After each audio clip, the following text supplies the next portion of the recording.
Okay, so what we're doing today is we are going to be making some tier lists because I enjoy making lists. It cures my anxiety. I love it. We're going to get started.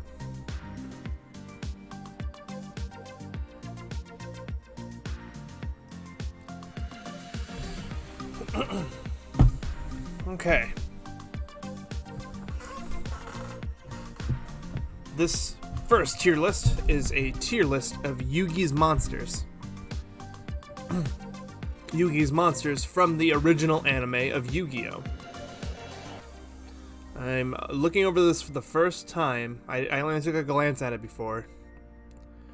And I'm looking at what's here. I'm looking at what's here.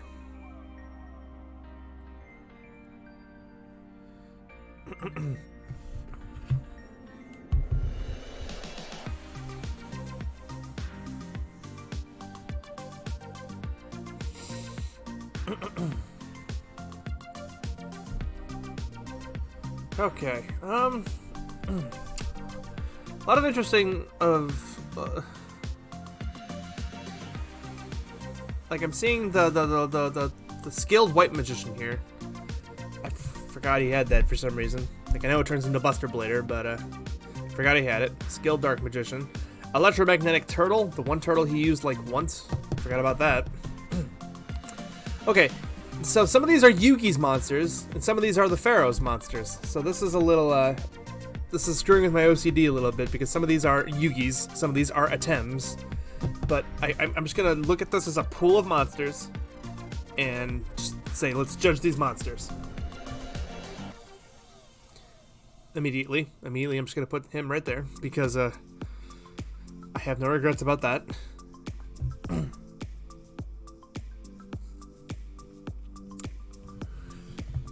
Oh god. Oh god. Do you guys like my Ari wallpaper? Just my favorite League of Legends champion. Who the heck is this guy? I don't recognize this guy I'm holding right now. Who are you? Hey look, it's the Karibo monster they still haven't made into a regular card now.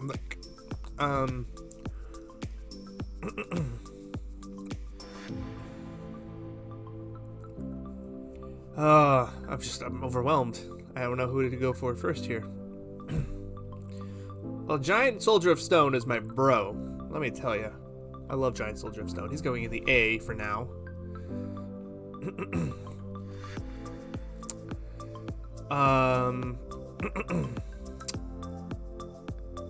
Okay, I see Gaia the Dragon Champion right here. Okay, Gaia the Fierce Knight. Regular Gaia the Fierce Knight's going in D, because nope, not dealing with that.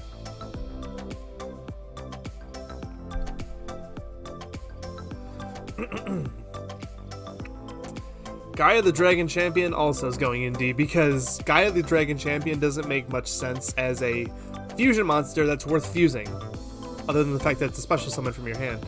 Curse of Dragon I'm going to put into I'm going to put in C for now. Curse of Dragon could go up later, but for now we'll leave it at that. Who the heck is this? Okay, hold on. Can I make more? At a row below.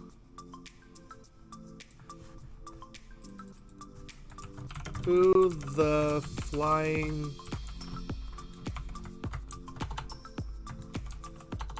Oh my god.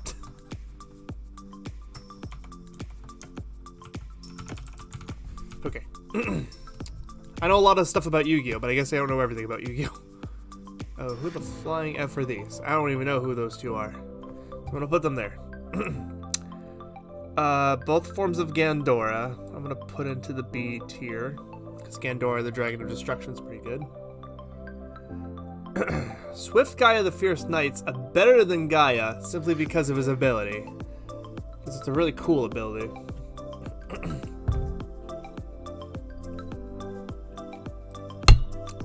Calling it right now. Queen's Knight's going in the S tier.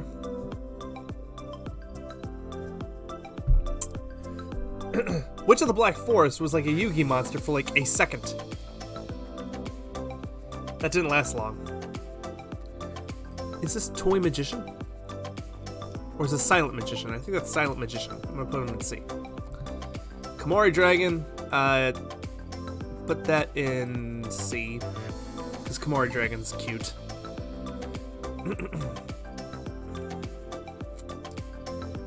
Dark Paladin is okay. Beaver Warrior can go in C. The Tricky is just great.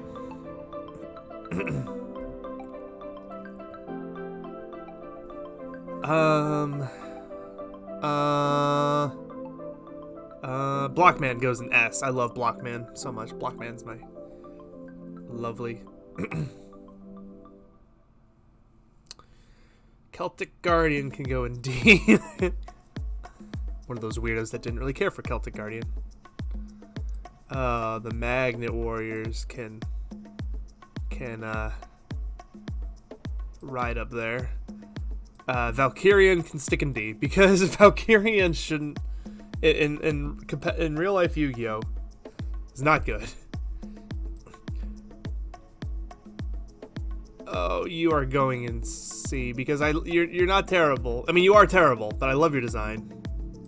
Your classic Duelist Kingdom monster. I mean, Electromagnetic Turtle, I guess, is considered useful.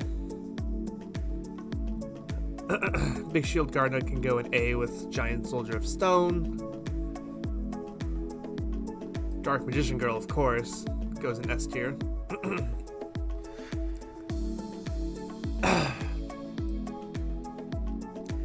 Chimera is a cool fusion, but Chimera doesn't really need to, well, exist. Baphomet and Gazelle are also just kind of okay.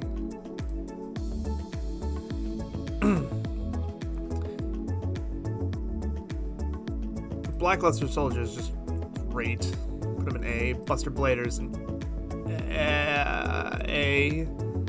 Jax Knight's an A. King Knight is an A.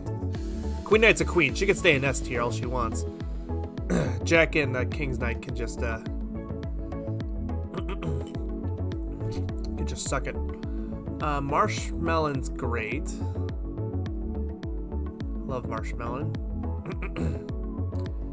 The gadgets can go in B tier. Witch of the Black Forest is just a great card, so that by default it's just gonna go in S. I love Breaker as well. Breaker can go in A. Winged Dragon Guardian of the Fortress is classic, but not that great.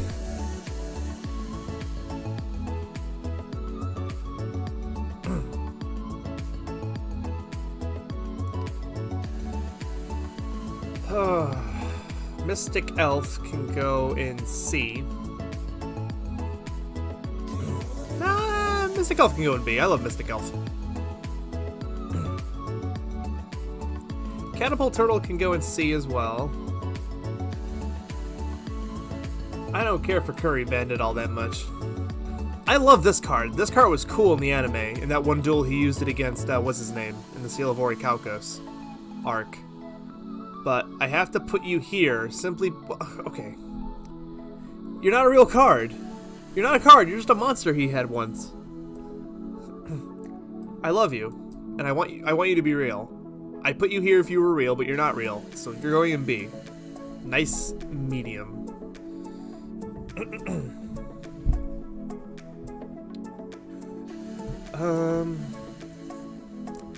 Obnoxious Celtic Guardian is great. Put that in B. It's not that great. It goes in B. Okay. Waterpot is cute. Goes in B. Kuribo will go in A.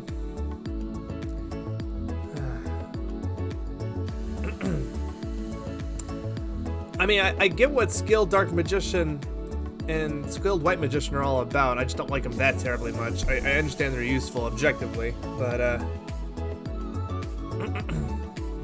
here we are. Can I zoom in a little bit?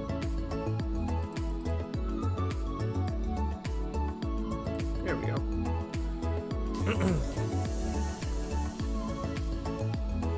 We are making a tier list, Kiefer. This is a tier list of Yu-Gi-Oh! Yugi's monsters from the original anime. We have a bunch of tier lists pulled up on my other tabs. We're just starting with this one. These are Yugi's monsters from the anime. We're making a tier list.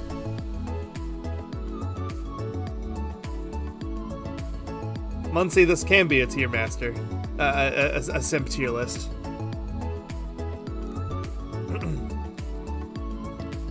Dark Magician's going in C.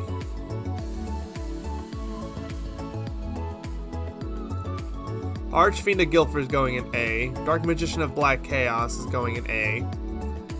Summon Skull is going in A. Okay, guys, the Egyptian god monsters. Yes, you did. You did miss the shiny Wobbuffet. I'm probably gonna go back because it wasn't a female, so that means I have to go back, right? I have to keep going. Kiefer, I agree, but let's play along here and act like it's not all F.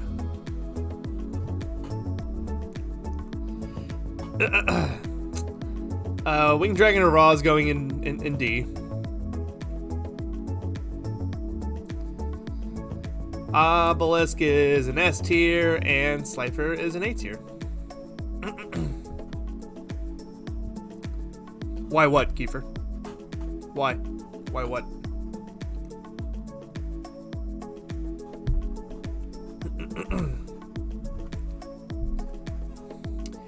I'm happy with this tier list. Look at this tier list. It's beautiful.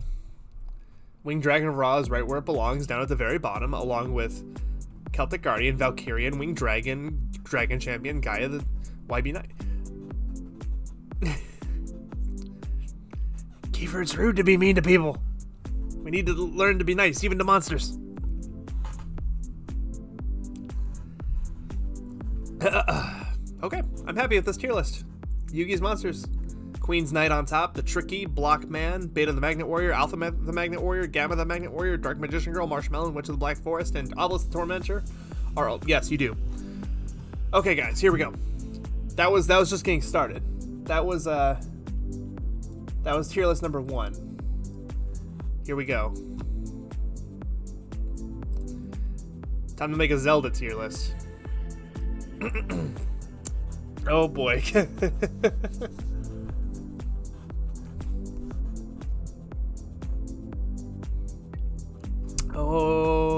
Okay, where do I even start? Oh, well, let me rip a band-aid off right now. I'm just gonna put Twilight Princess right there. Twilight Princess is just gonna be right there. Okay, I'm gonna tear off another band-aid right now. This band-aid might be a little bit more painful. Ocarina of Time. Ocarina of Time right there. Twilight Princess right there. That's how this is gonna start. 4 Swords. Put it right next to Ocarina of Time.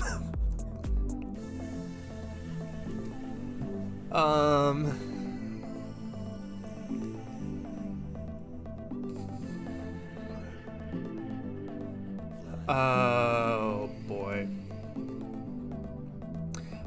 Why is Ocarina of Time in D? Because Ocarina of Time is okay. Well, you know what? Okay, maybe I'll put Ocarina of Time in C. I'll put Ocarina of Time in. I'll put it in C. So here's my thing, guys. I don't think Ocarina of Time is all that in a bag of chips. I'm not a huge fan of it. But listen, objectively, I'd rather play Ocarina of Time than 4 Swords. Absolutely. So we'll leave it at that. I just don't have I have strong feelings towards Ocarina of Time, and I'll leave that unbiased right here. If you guys want to influence where I put these things, feel free to. Because clearly you just saved this from happening, so. I'm gonna make another statement right now. I'm gonna put Skyward Sword up there with Twilight Princess. I'm also gonna put Breath of the Wild up there with Twilight Princess. I'm gonna put Link Between Worlds in A. I'm gonna put Link to the Past down here with Ocarina of Time.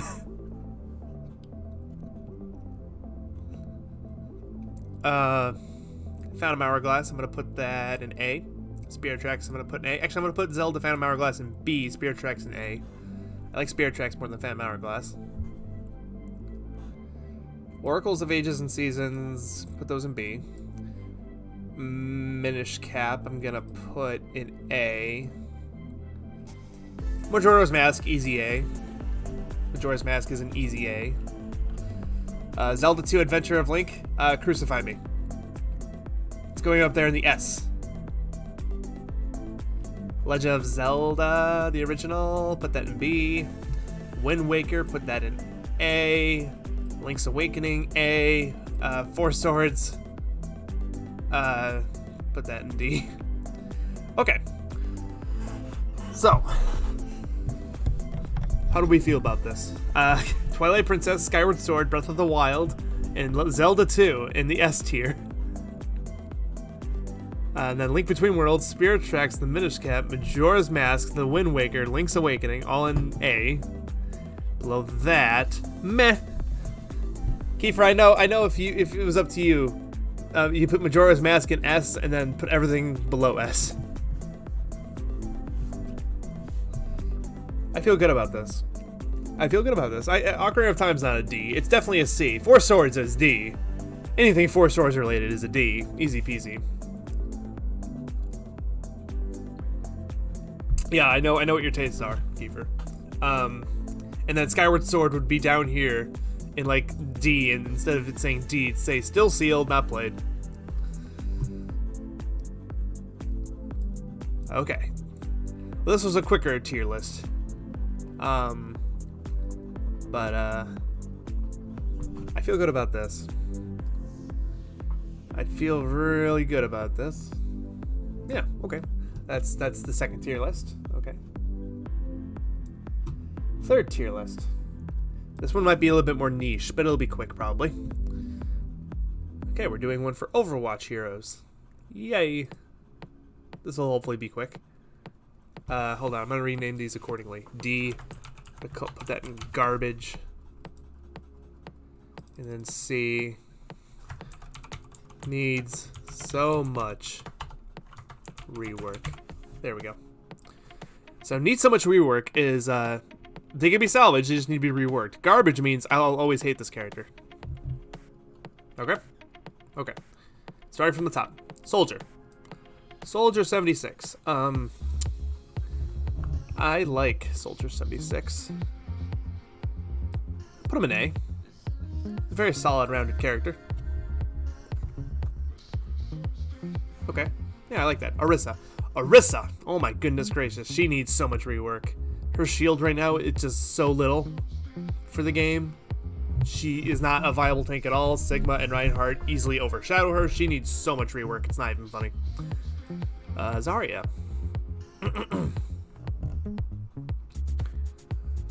Zarya can carry a team fight. Zarya is... If you play Zarya right, they just win. So I'm just going to put her in S.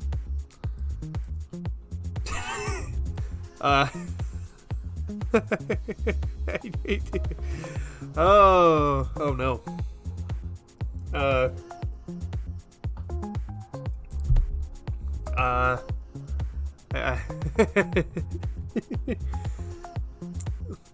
Torbjorn's an A. He's an A.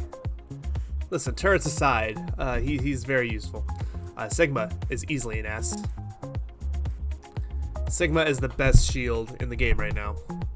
Easy peasy. Sigma is just, his attack is so much damage, so concentrated, good range.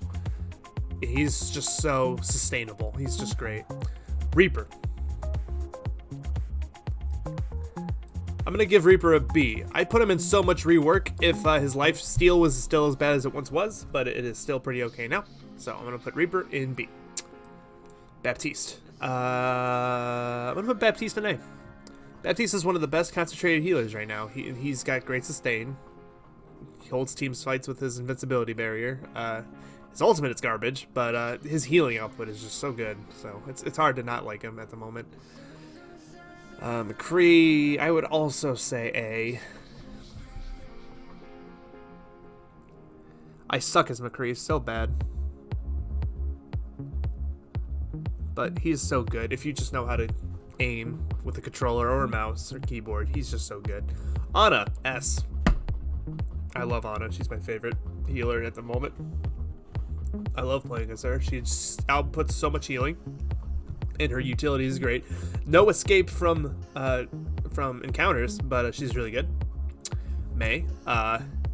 Listen, I love Mei. She is probably my first favorite champion ever. Hero. But I actually, honest to God, have to put her in B. She's broken. She's a little broken right now, and that is hard for me to say and admit. But she is just straight up broken right now. They need to... She's broken to a point where she's good. She's good to play, but she is not fun to play against. So that's why I'm going to put her in B. Same thing as Reaper. Reaper's good. He's just not fun to play against at all. Pharah, I'm going to put her in A. That's all I really have to say about that. She's good. Best flanker in the game. Arguably. One of the best flankers in the game. She can just wreck a team if the team doesn't know how to deal with the Pharah. Doomfist? I'm going to put an S. Simply because Doomfist is a highly skill-based character, and if you just know how to play him, he can wreck a team. If you don't know how to play him, you just die and you feed the enemy team's ultimates, and it just works out in their favor. Diva. Diva. I love Diva. She's nothing but a damage sponge. And she's a liability for the most part. She's good. Her ultimate's just so good. Yeah. I don't know. I could probably go on and think harder about Diva, but I'm just going to put Diva in the middle, put her in the A rank.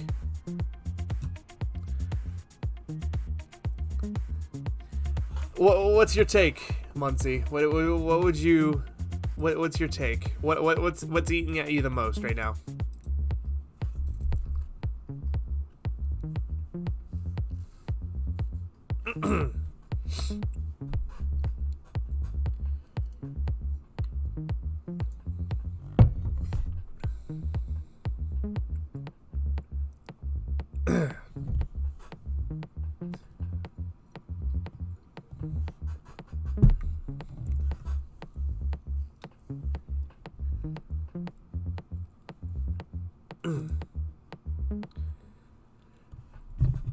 Really?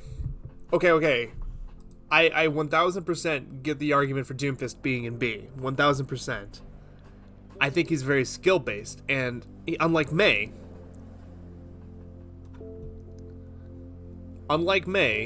he's not utterly hard to fight against. Oh, garbage. It's garbage. Which, here, I'm just gonna rip this band-aid off right now, actually. Hold on. There we go. No explanation. Just gonna slap him right there and call that a day. Slap Bastion in garbage.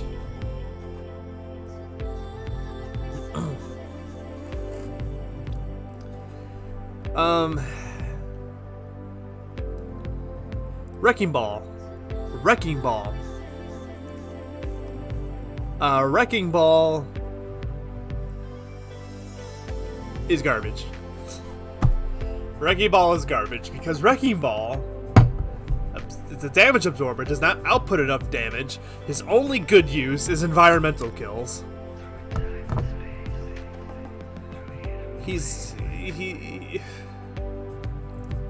Wrecking Ball is garbage.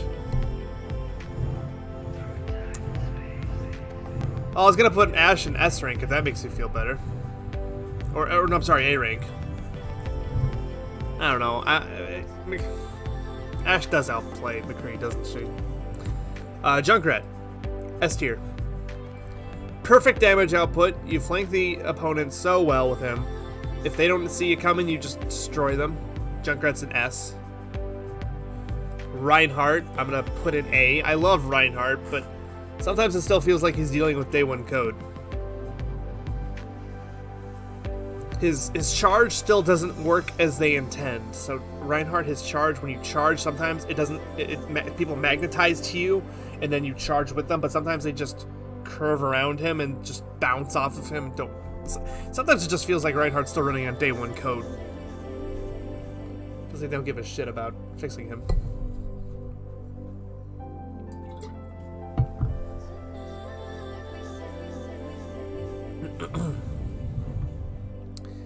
Winston. Also a character that feels like he's still running on day one code. Though his shield obviously has gotten a lot better. I'd put him in A rank.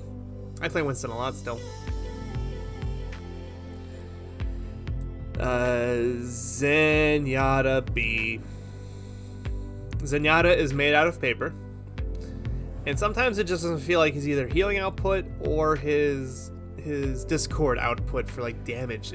Something just feels off about him. I don't know. I wouldn't say he needs to be reworked. I just think he needs to.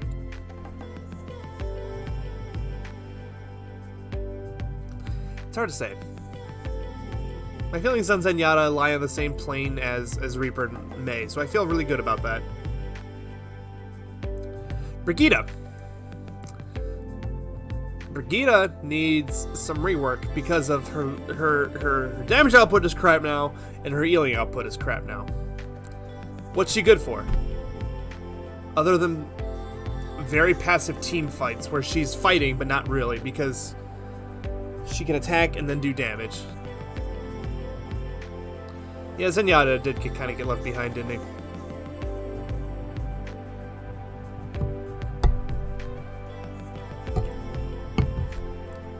Zenyatta did get left behind.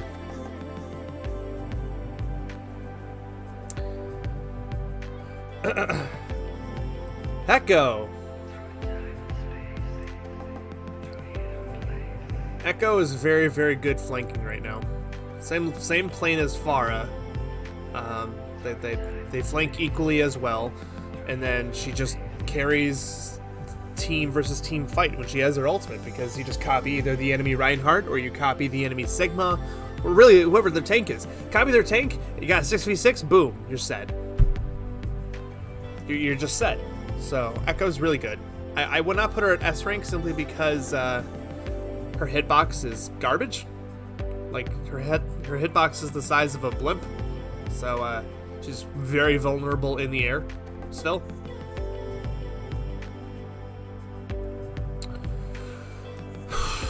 Tracer. I have mixed feelings on Tracer so much. I suck as her and I don't like playing as her. She has good damage output though and flanks super well.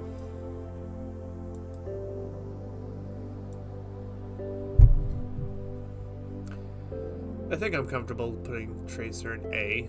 I don't know. Objectively, I want to put her in. Subjectively, I want to put her in B, but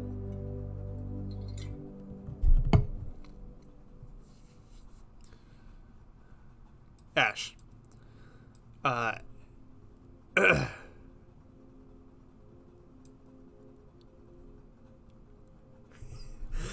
I'll save that for the next stream. I already have some pretty long ones actually coming up after this one, Kiefer, but I will probably do a League of Legends champion list someday because that'll be fun. Funny thing is, I'll probably have a tier of just I haven't played these or know who they are at the very bottom. Mercy.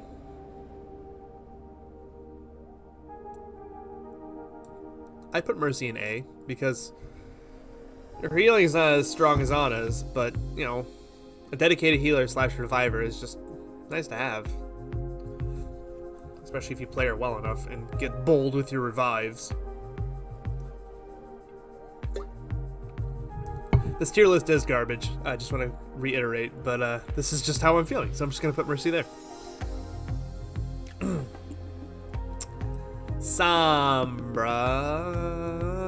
I'll put Sombra in B, simply because you play her with other people well, she works. You don't play her and coordinate with your team, she does not work. Easy peasy, simple as that.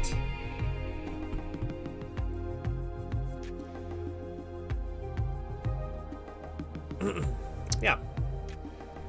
I feel pretty good about that. Genji.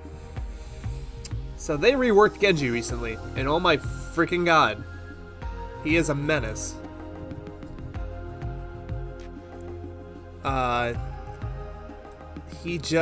His damage output and his agility and just everything about him. They need to like lower his cooldowns or something. He's just broken right now. But that makes him almost necessary on a team. Like, if you're playing PC Overwatch now these days, you have a Genji on your team, and there's a Genji on the enemy team. That's just how it is. I don't like it, but that's how it is. I hate Genji so much. Okay. Symmetra. Oh god. Oh, Symmetra.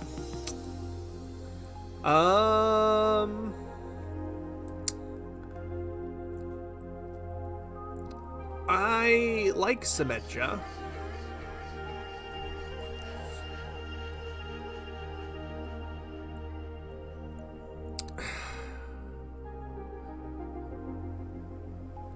There's not really a game type that Symmetra works well on anymore. She doesn't work well on attack payload, defend payload, capture... I guess she works on capture the point.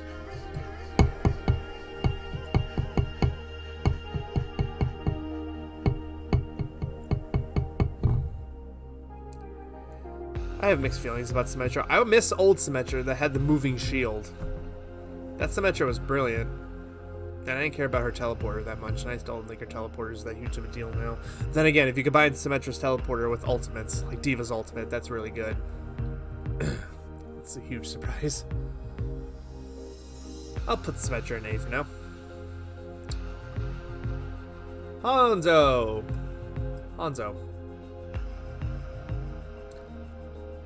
I'll put Hanzo in A. Hanzo's great agility. His attack output is pretty solid. Not 1000% skill reliant like other players. His ultimate's pretty good. What is it? What's the word? It's just, it just has good control. Like, it controls the field pretty well with his ultimate. Widowmaker. Just gonna do that. No explanation. Widowmaker stays there. If you're a good Widowmaker player, you win. Simple as that. But that doesn't make her any less garbage to me.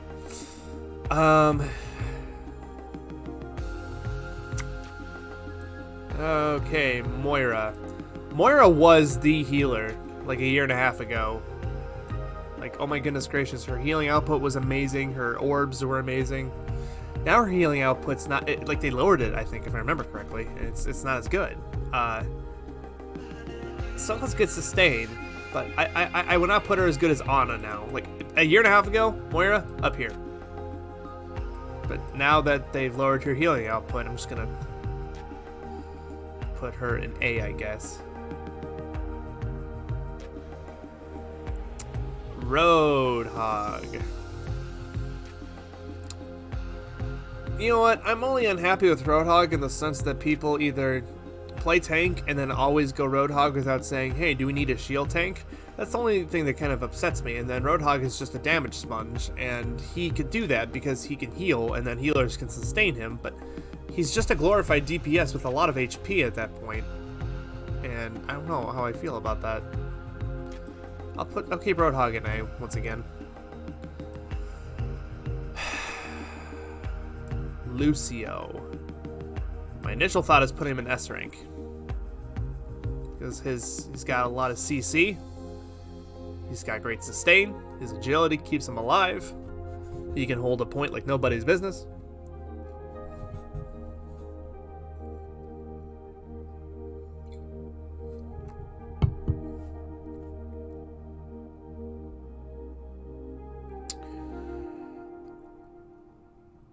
Yeah, I'm comfortable with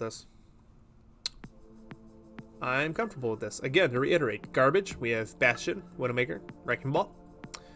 Needs some rework, Brigitte and Orisa. B tier, we have Reaper, Mei, Doomfist, Zenyatta, and Sombra.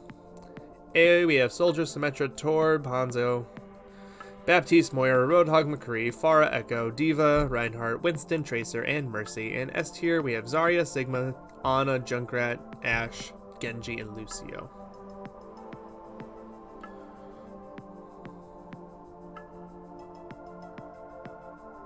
Yeah, I feel good about that.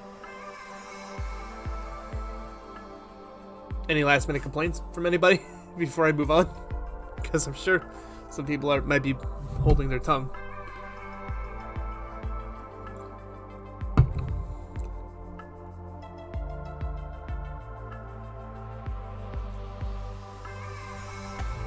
I know it's not correct, but this is just my feelings right now. And this is hard because Mei is my most played character on PlayStation 4. I love Doomfist. I hate Genji. I'm not a huge fan of Lucio either, but yeah, they're really, you're right, they're not F tier. They're garbage tier.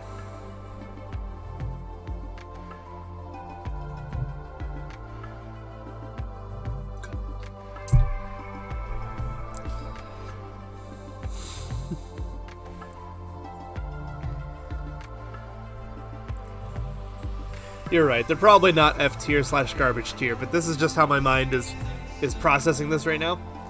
So we'll just leave it at that.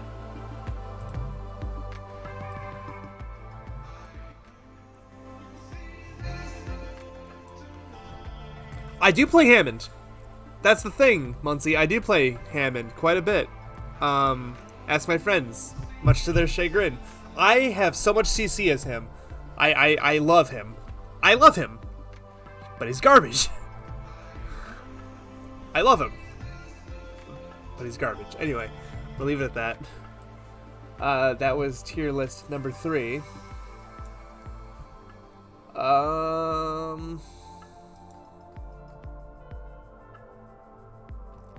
Okay, we're gonna be interesting for a second. So this is a random tier list I found. And this is going to be something.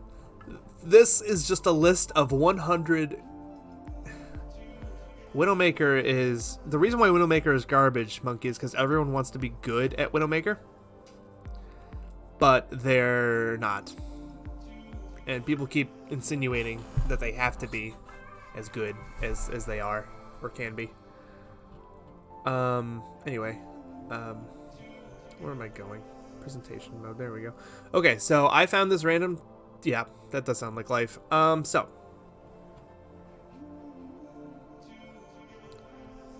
Did I break it?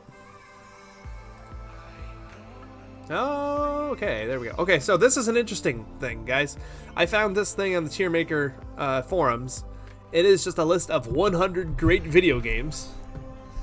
And I thought it would be fun to just... I don't even know what's on this list. It's just 100 great video games.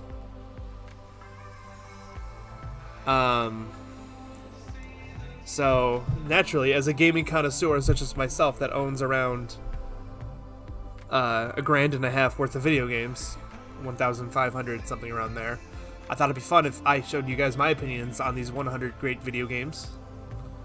Here we go. First game on the list. BioShock. BioShock.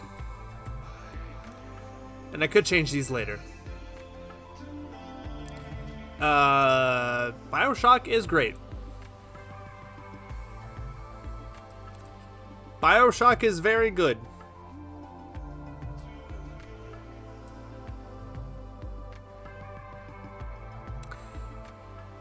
BioShock is very good.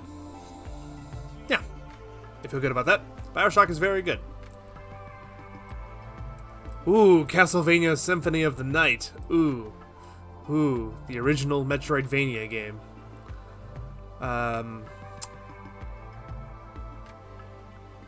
Ooh,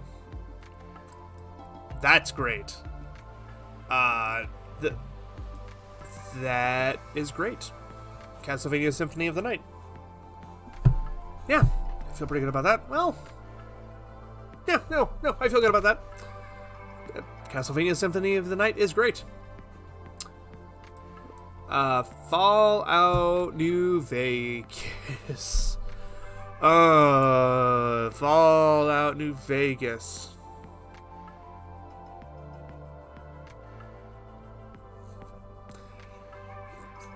I'm gonna leave Fallout New Vegas right where I landed it. It's decent.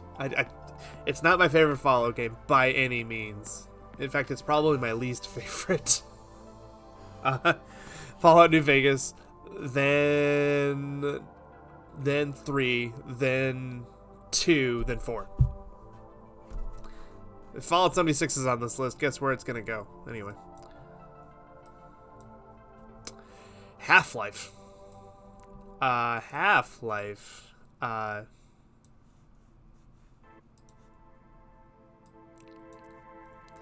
What makes a decent game? Whether I enjoyed it or not. Muncie. Whether I enjoyed it or not. Decent means it's good. It's just, if you want me to classify what decent is, decent means it's a great design game. I thought it was objectively good, but I did not enjoy it as much as a lot of other people. Fallout New Vegas had a lot of problems with it that I didn't like. And essentially, yes. I guess Kiefer, Monkey Boy could be right. I am a god here, so you have to listen to me, because everything I say is correct. And people seem to care about my opinions sometimes. They also are interested in my opinions, which I'm interested in everybody's opinions. So if you ever make a tier list, anybody that's listening right now or watching right now, I'd love to see it. About 80% of the time. Half-Life is bad. I don't like Half-Life. It's okay. It's decent. It's decent. Once again, objectively, it's an okay game. It's a great game. I just don't care about the story or anything. I don't care about anything that's happening in that freaking game. Or Half-Life 2. If Half-Life 2 is on this list, guess where it's going?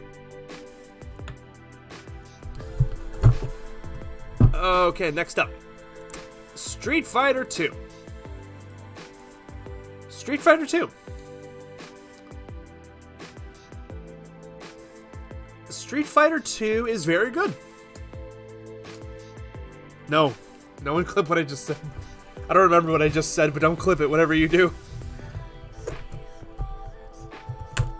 Oh my god, I just want to open this tightly packaged package.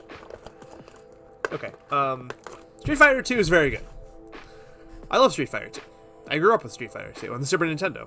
Which version of it on the Super Nintendo? I don't remember. There's like 9 different versions. I'm not gonna act like I remember which one, but let's just assume this represents all Street Fighter 2 games. I like Street Fighter 2. It is very good. Oh, okay. Super Smash Brothers. This might represent all Smash Brothers. This might represent just Smash Brothers Ultimate. I'm not sure. I'm gonna put it in great. Super Smash Brothers is great because it's Smash Brothers, and if you don't like Smash Brothers, then what's wrong with you? Are you upset because they just didn't put Master Chief in, or probably you Xbox fanboy?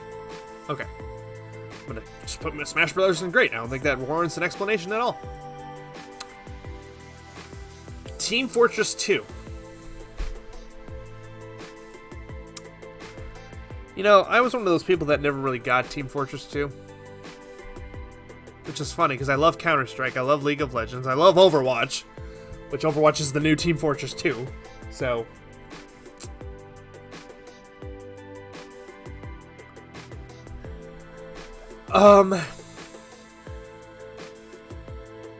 You know, if I'm not gonna say it's on this list, but if Counter-Strike shows up on this list, I put like 1,000 hours into Counter-Strike overall in my life.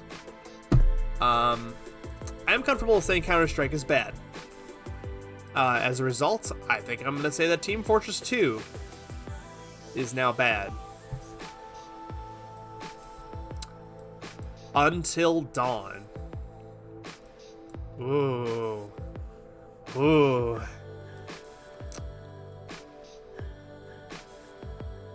Until Dawn is very, very, very fun. Very good.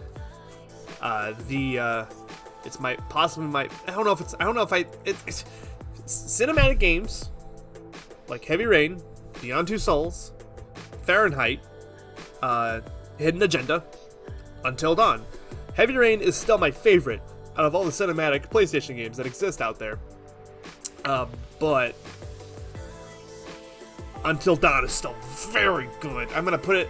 Until Dawn, it's very good. Great story, fun platinum. Platinum trophy for that game was just a joy, not a chore at all. Until Dawn is very good. Warframe.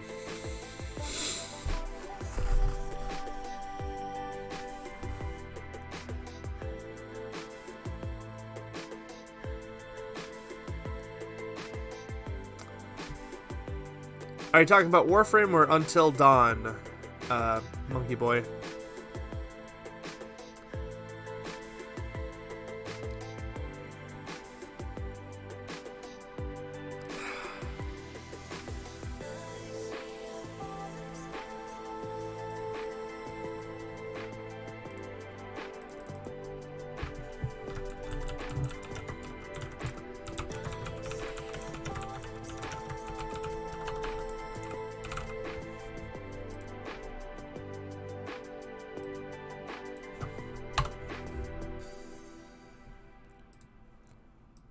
Um, 3,000 hours on the game yourself. Wow. I've only played a little bit of Warframe. I don't remember disliking it, but at the same time, I feel like hearing about it now, it would just make me strongly dislike it, to be honest. It's hard. It's hard for me to think about it, really. I'm just going to put in that I haven't played it enough, which is true. Uncharted 4. Uncharted 4,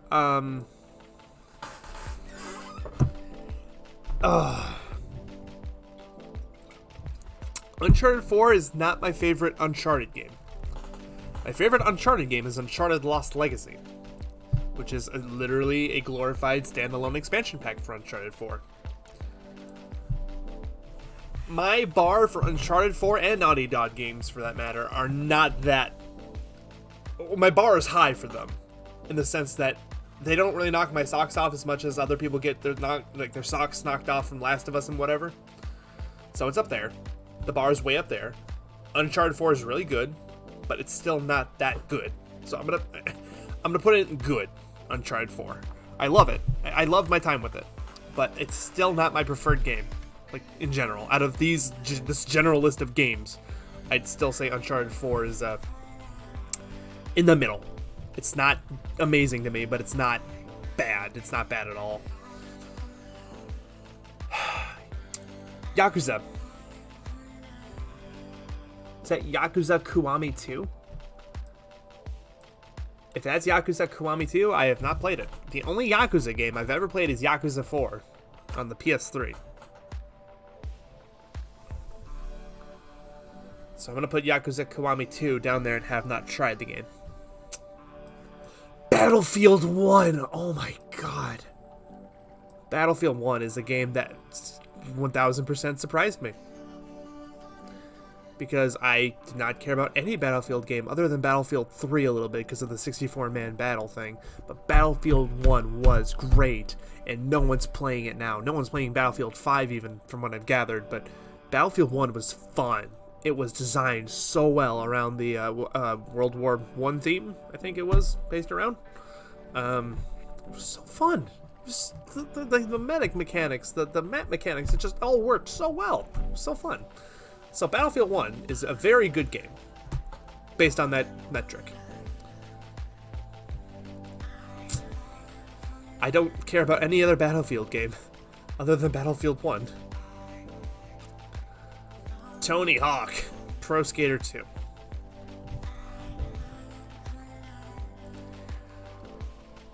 It's not my favorite Tony Hawk game. My favorite Tony Hawk game is Tony Hawk's Underground. Is that what happened? Is that why people stopped playing?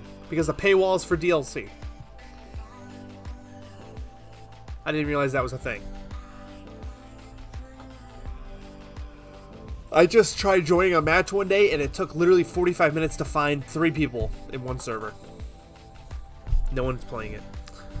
Tony Hawk's Pro Skater 2. My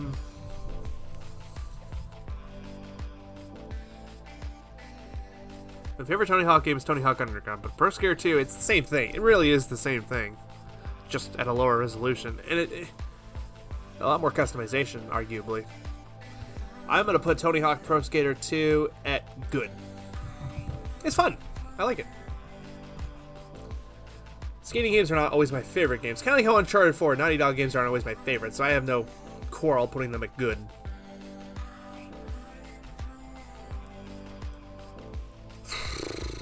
Red Dead Redemption 2.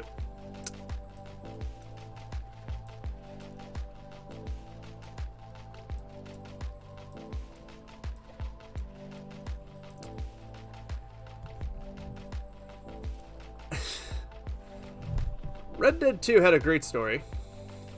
I loved how it eventually led, I'm not going to spoil it for anybody, but it eventually led back around to why Red Dead Redemption 1 happened. And, because it's a prequel. It's a prequel to Red Dead Redemption 1.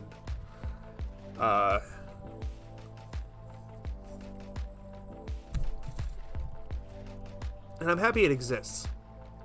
But like Red Dead Redemption 1, it suffers a lot of problems from being an Old West style game. An old open world game where you can only run around in horses. On horses. And, it just, I don't know.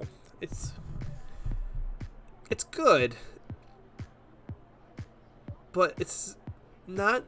Listen, open world games are great in a way because of this. Might be a shallow reason to like open world games, but driving in cars is a very real reason why open world games are as fun and addictive, and like they satisfies the brain as much as they do rather.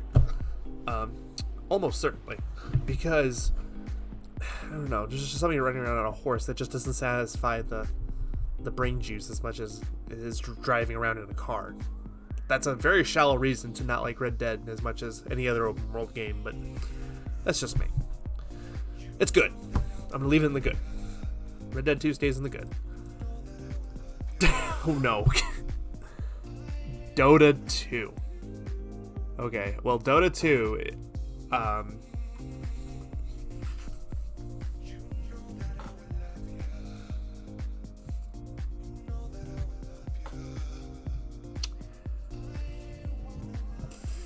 Dota 2. Kiefer, yes, it is pretty bad.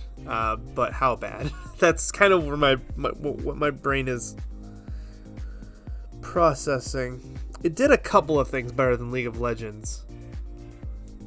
I'm just trying to think of its legacy more than anything. But I guess legacy means jack shit if the game's not fun. It's not horrible. The game functions, it works. Really bad means it functions as a game, it's just not fun. Oh.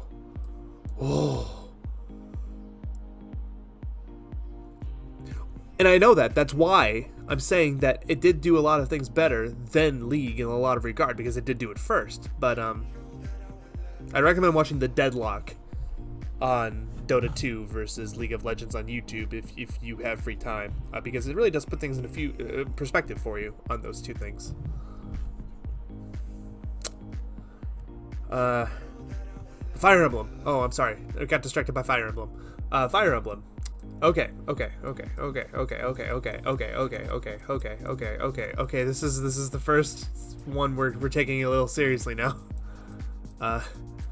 Oh. Ugh. Oh. Fire Emblem.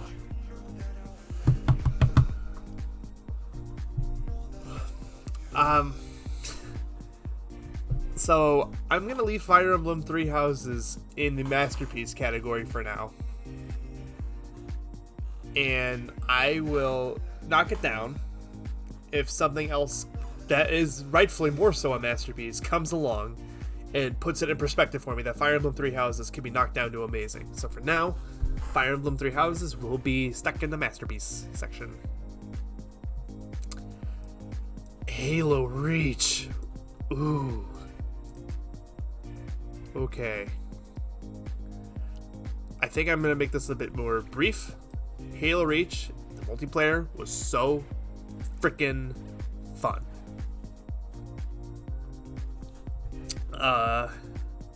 Just the Forge and just all of the maps. Oh my god, Halo Reach is so good in terms of multiplayer. Single player, it's garbage, but small portion of the game where the multiplayer was good. Very much like Battlefield 1. So I'm just gonna leave it at that. Great multiplayer. Just leave Halo Reach at that. Leave it at very good with Battlefield 1.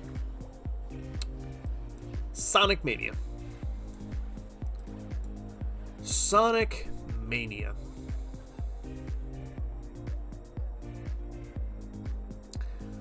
So I've beaten Sonic Mania.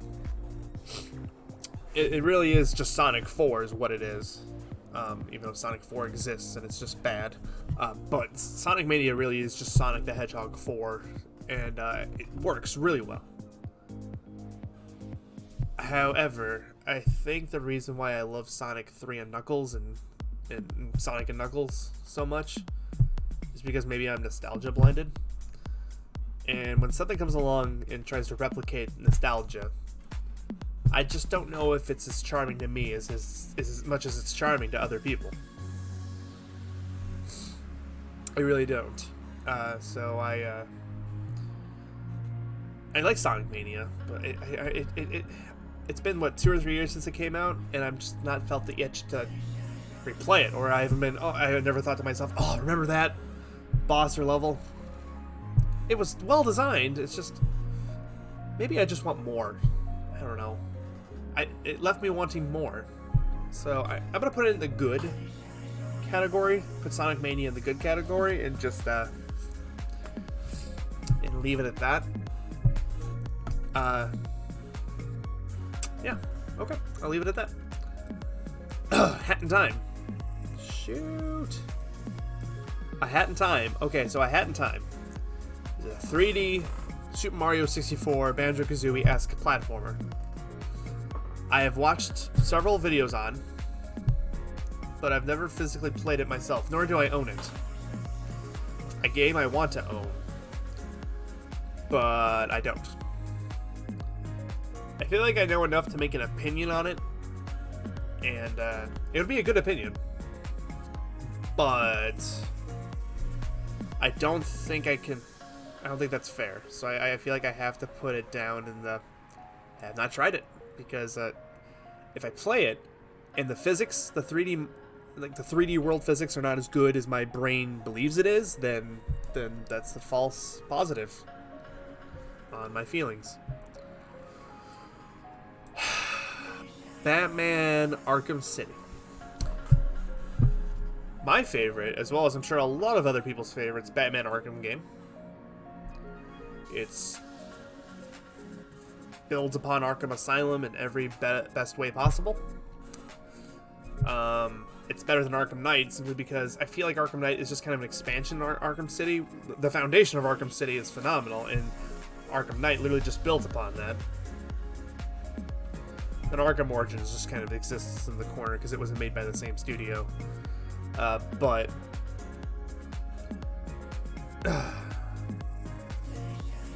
Batman Arkham City is very good.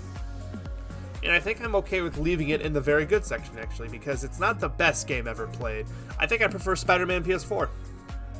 I prefer Spider-Man PS4 to Batman Arkham City, simply because I think it does the combat better.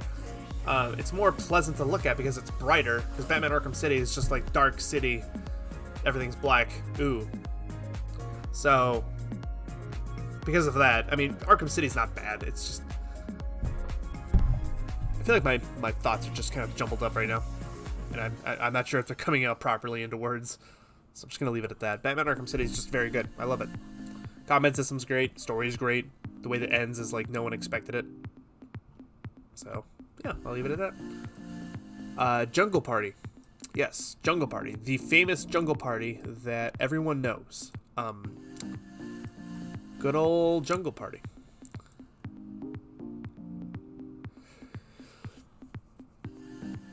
Okay, Call of Duty Modern Warfare 3. Here we go. We're starting to get into the bro games.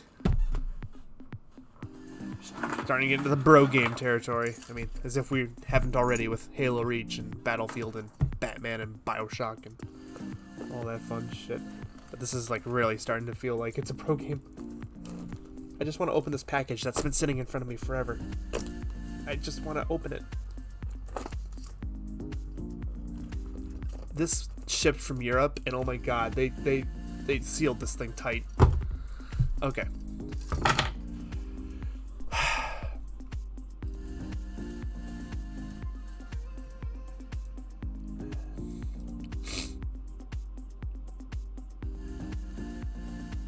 Kiefer, I just got your clip that you sent me like 10 minutes ago. Oh boy.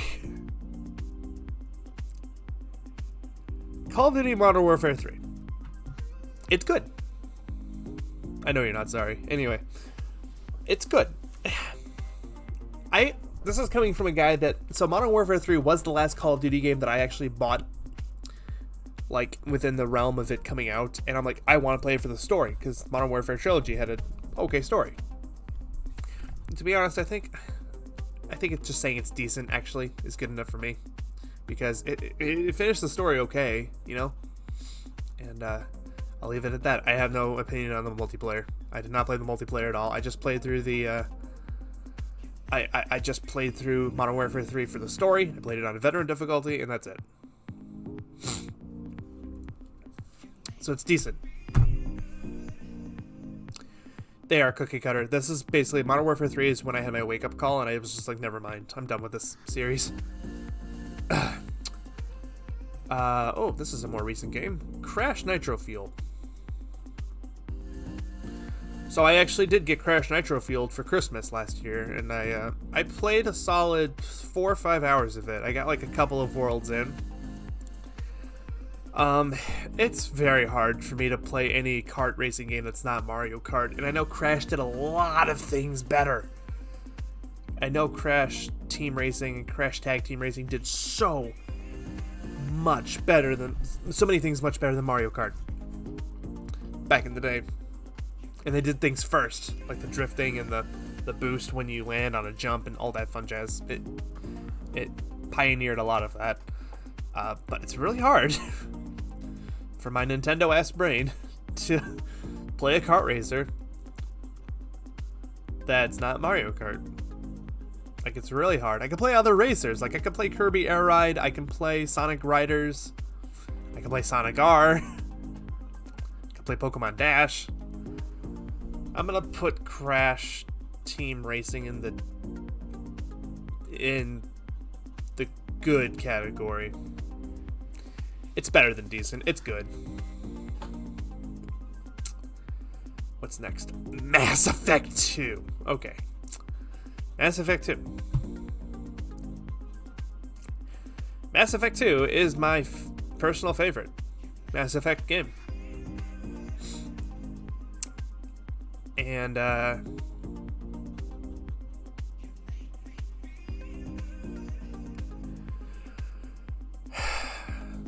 see, it's one of those things where you think about it, like, oh, it's been roughly 10 years since this game came out.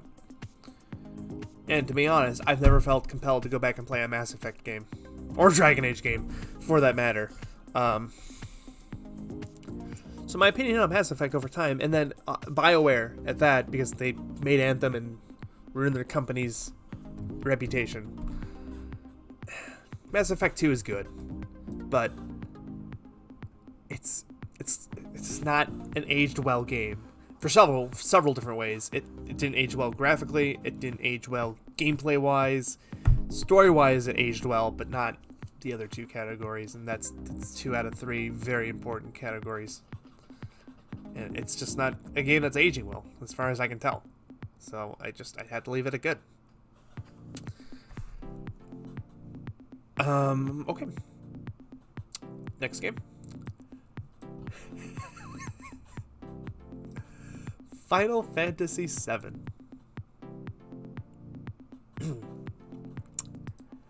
Oh.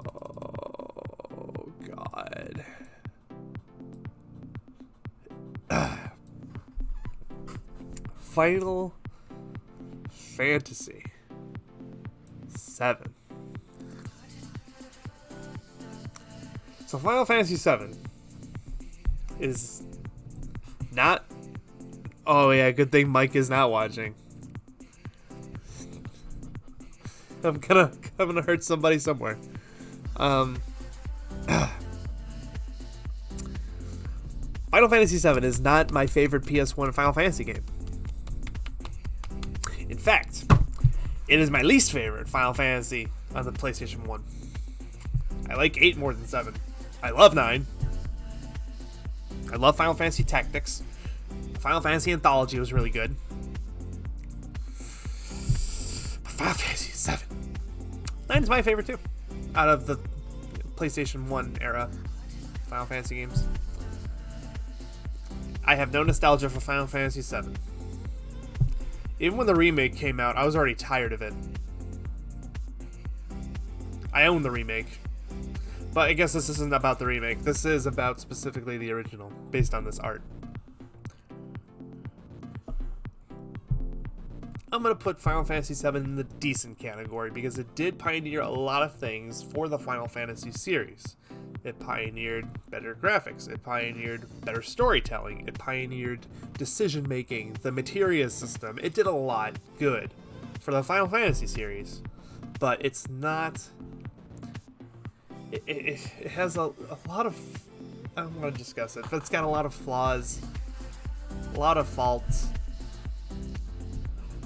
It's not fun to replay for me. It just isn't. Even when I was playing the remake, I haven't beaten the remake yet because I was already kind of tired of the world of Midgard.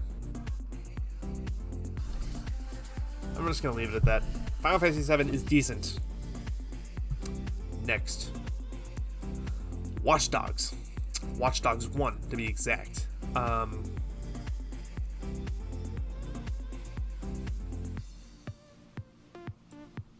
So Watch Dogs 1, I love it.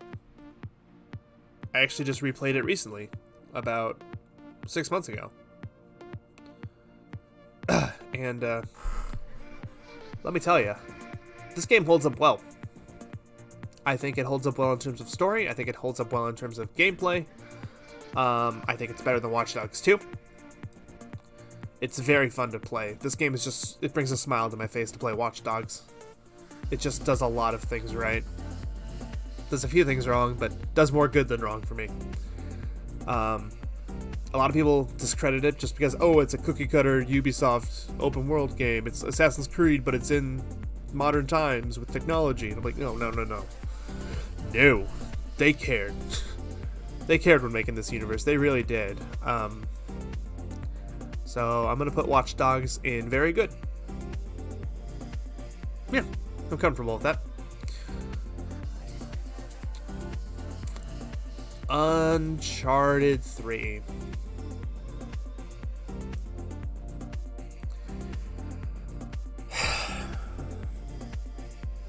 I have very, very, very boring feelings about Uncharted 1, 2, and 3. Uncharted just does not excite me. It just does not. Yes, absolutely hyped for Legion. I have a small feeling in the back of my head that it's going to get canceled and or delayed for a third time. Because it's a very ambitious permadeath / random generated character style game.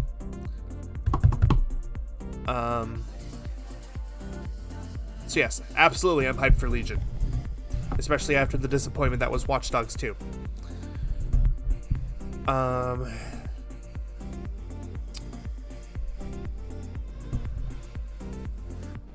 I've made my feelings about Uncharted fairly clear by now by talking about how I think Uncharted 4 is the best main series one.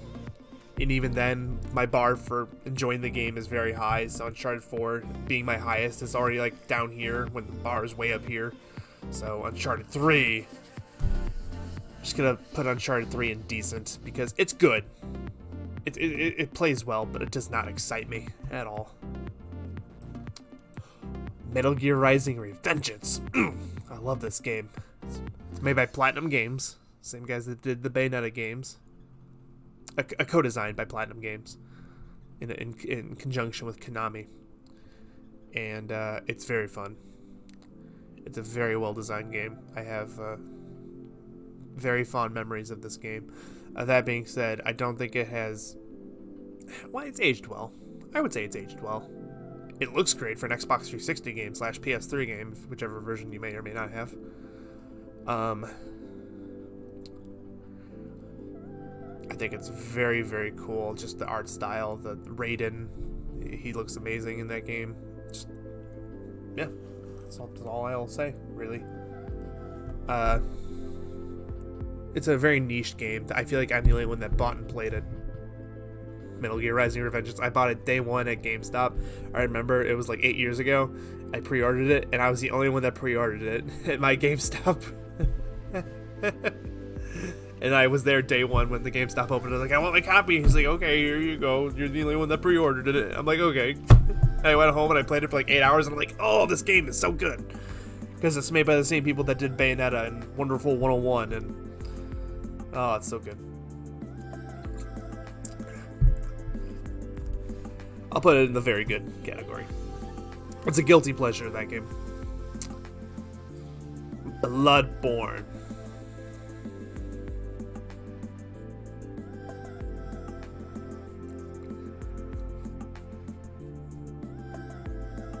So Bloodborne is my... It is a Souls game.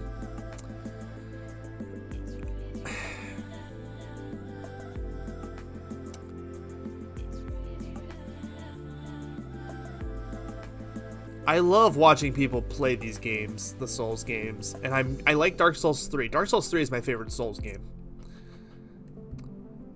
I disagree, Kiefer. I think Dark Souls 3 is the easiest, and that's why I think I like it the most.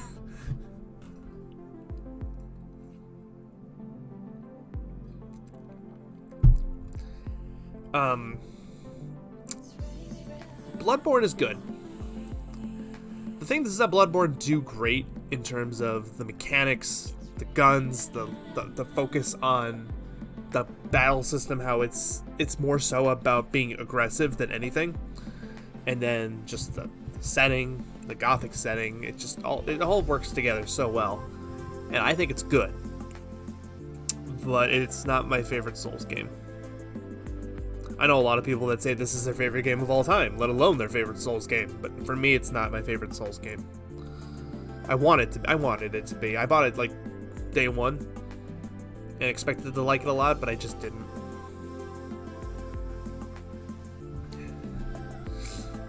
I'll leave it in good for now.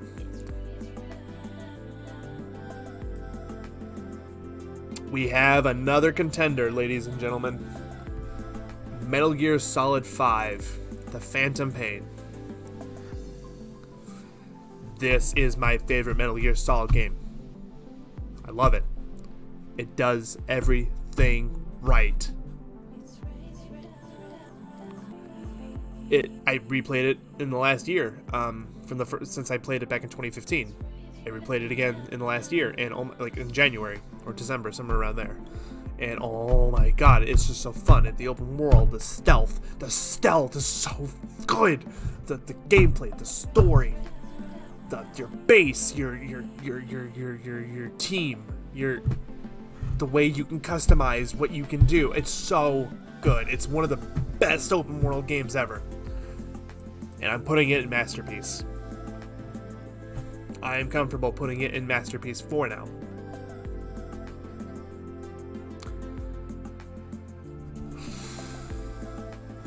Lego Star Wars, the original trilogy. Okay, so I love Lego games, as I'm sure a lot of my friends know. I'm a huge advocate of certain Lego series that involve a Lego wizard and his Lego school friends, but I don't like Star Wars. However, the exception is that I have played the Lego Star Wars games, and this is not my personal one I'd prefer to play. I actually enjoy the complete saga on Xbox 360 a lot, and the Wii and the PS3. That version's pretty good. And I don't know what's happening in the cutscenes because I don't pay attention to that in Star Wars. But I do enjoy a Lego game, a fun Lego game, and that game is a fun Lego game. I'm gonna put it in decent simply because it's probably not aged well. I have personally not played Lego Star Wars 2 in at least 10 years. I cannot imagine it's aged well. The earliest Lego game I have replayed as of late is Lego Batman 1, and that game has not aged well. And this game came out like 5 years before that, so it's like, okay, you probably have not aged well. Okay, I'm just going to leave it at that. Lego Star Wars, the original trilogy, is good. I mean, decent. It's decent. I'm sure it's a fine game, but it's not aged well. Shadow of the Colossus. Ooh. Now we're playing with a little bit of fire.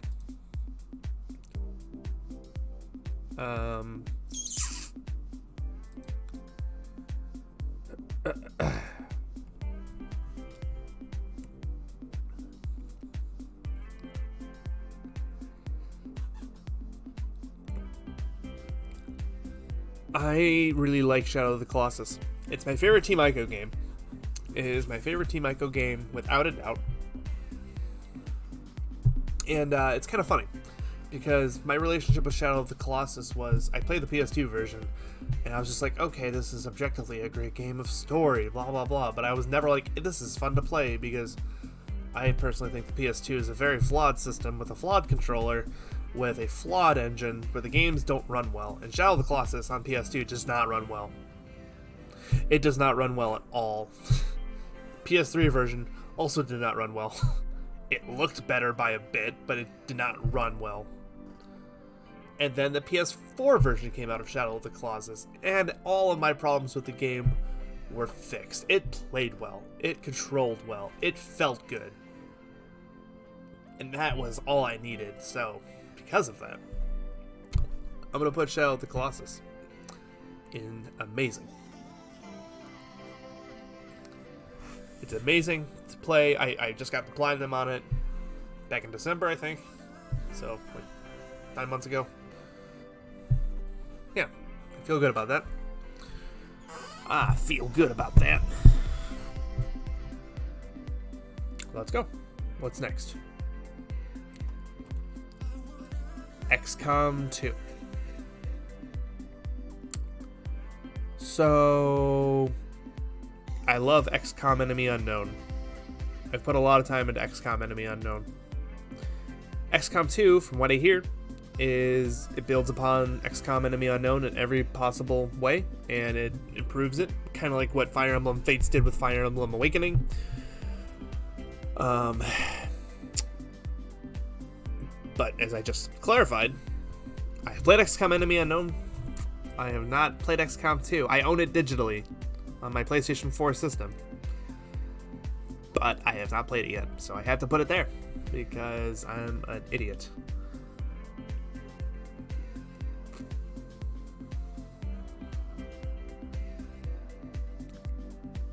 Assassin's Creed Brotherhood.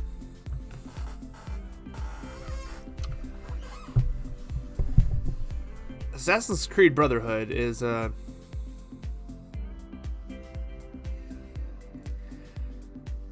Is it bad that I don't remember anything about it?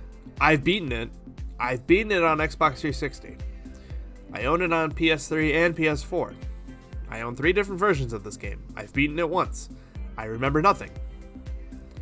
I remember it being another Ezio game that expanded Assassin's Creed 2, and I don't think it had anything of consequence in my mind that made me remember it.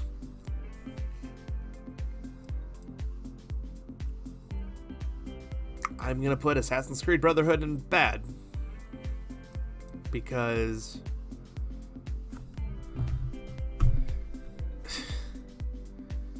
man, even back then, Ubisoft's whole let's make it an Assassin's Creed game every year thing. Really stretched out then. And even then, the thing is that Brotherhood didn't release on a yearly schedule. I think it came out like a 2-year period after Assassin's Creed 2. So they had time. But oh my goodness gracious, it was not memorable. So Brotherhood is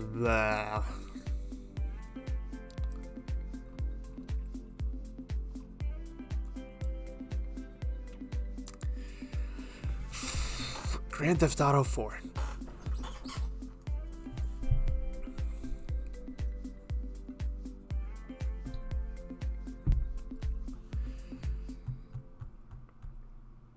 Grand Theft Auto 4 was my second M-rated video game that I ever played. Very distinct memory of that. The first one was Resident Evil 4. I'm not insane, right? Like Resident Evil 4 is M-rated, right? Yep, okay, it's an M-rated game. I just wanted to make sure. Resident Evil 4 was my first M-rated game on the Wii, and I funny story. I kind of chose to only play M-rated games only after I turned 17, just because I wanted it to be special. And back then, I was always huge into, you know, Nintendo games and whatever. And I thought, when I turned 17, I'm gonna play an M-rated video game, and I want it to be special. So, Grand Theft Auto 4 was the first game I bought for my Xbox 360 with my first paycheck when I turned 17. So I have very fond memories of Grand Theft Auto 4. I think it still holds up today. I have the PC version, and that version holds up pretty well. The console versions hold up well. It's a very cookie-cutter Grand Theft Auto game. Like, it's very much like Grand Theft Auto 3, San Andreas, and Vice City, just prettier. But it plays really well. The driving in it is just so fun. My favorite thing to do always was just to hold up in a hospital, just start shooting people, and just survive in the hospital until the cops come and kill me. Stupid thing to do, but it's just a fun thing that, you know, I always enjoyed doing. I'm just rambling at this point. I have very fond memories of Grand Theft Auto 4. It's not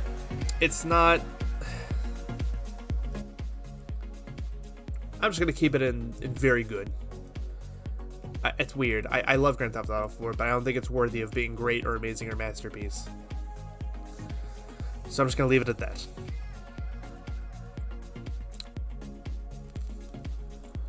Metal Gear Solid 3 Snake Eater.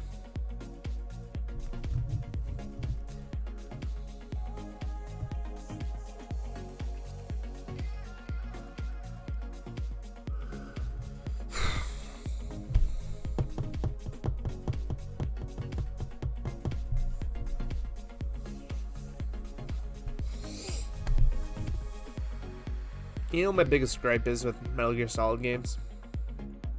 Metal Gear Solid 1 through 4, specifically. They don't control well. Or at least, I don't think they control well. Either I just suck at their controls, or they just don't control well. They don't feel good. The story in it's pretty good, though. That's kind of what keeps it going for me.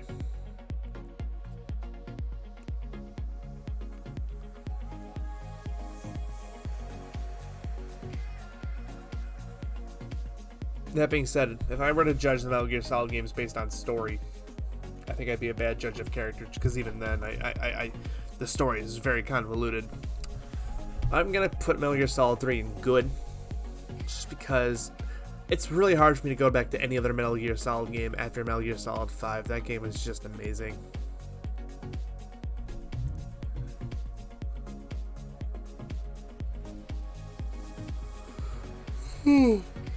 Oh, excuse me. Okay. Yeah. Metal Gear Solid 3 is good.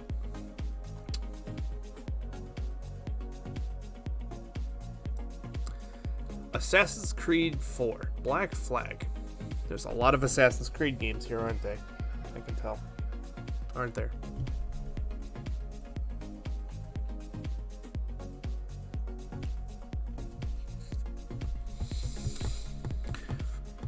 Everyone boasted Black Flag for its amazing gameplay. when it first came out. People thought it was the funnest game ever.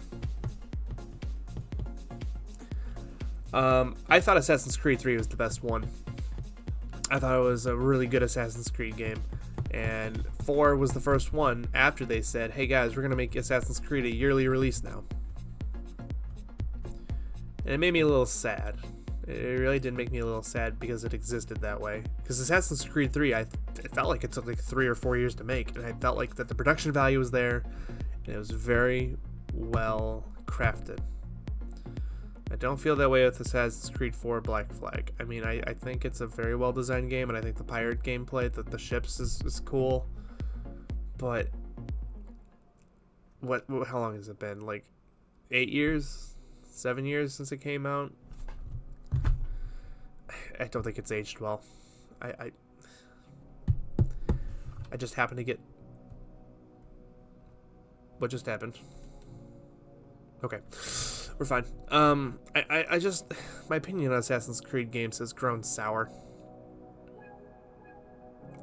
After 3, yes. After 3, yes. All the Assassin's Creed games after 3 make me sad. I thought 3 was very unique, actually. I thought 3 was very, very well done. It just had a lot of variety in areas, gameplay, styles of gameplay, the etiquette. Just, it was all well represented. Well represented.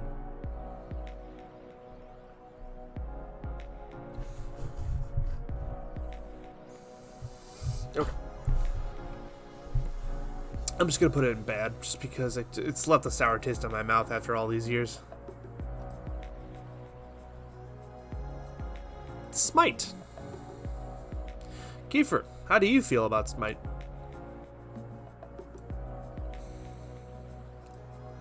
I think I know how I feel about Smite already, but I just want to get your opinion before I declare mine.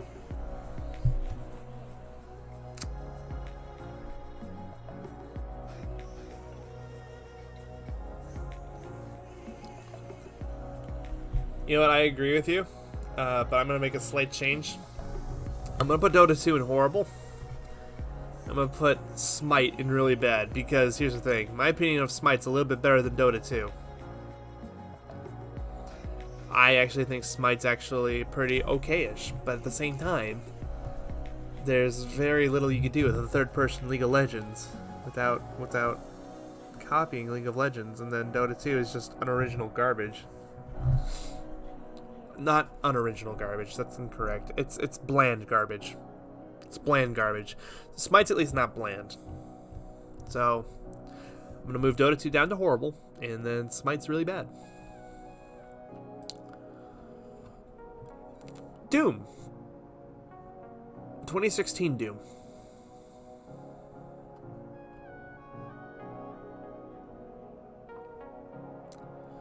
This is a game when I first got it, I really wanted to like it. Because a couple of my favorite YouTubers, like Pro Jared, for instance, he hyped me up for this game. I got it like a year after it came out, not immediately, just like a year. And this game perpetually feels like you're in an ice level, and everything is just slippery. I gave it the good old college try, too. I played it for a solid 5 or 6 hours, and this game just perpetually just felt slippery to me. I don't think it's a good game. My opinion is garbage now, because I'm saying it's a bad game, but it's a bad game. It feels like you're perpetually in an ice level, and it's hard to register where anything is at any time for me, which is weird, because I typically love games where it needs you to auto-register everything that's around you while you're moving around really fast. Like, I kind of live for those kind of games. But, Doom just didn't do it for me. Also, everything just looked bland. You were in hell, and everything looked like hell, I'll give it that, but I didn't like the level design, I didn't like the color palette, it just... Anyway, I'm just gonna put it in bad.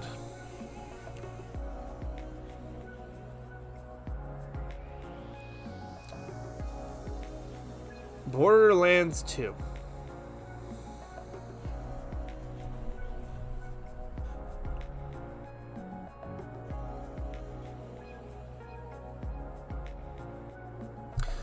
Borderlands 2 is my favorite Borderlands game. I could say that pretty confidently. However,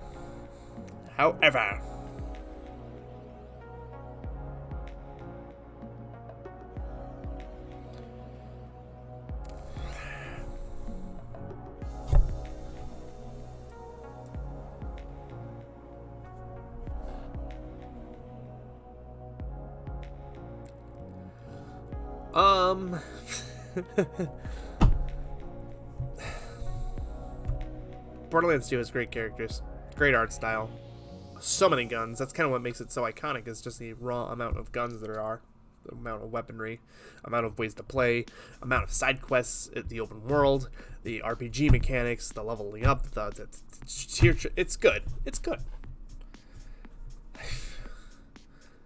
And the reason why I think I'm so hesitant is just because I don't know why my mind is just going straight to Borderlands 3, but Borderlands 3, I still don't know how to feel about it based on what I've seen.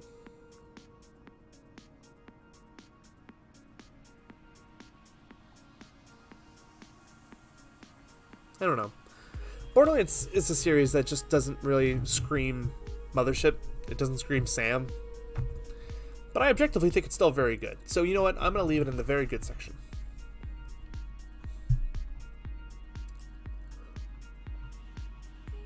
Final Fantasy 15. Okay, we have another contender up here. Final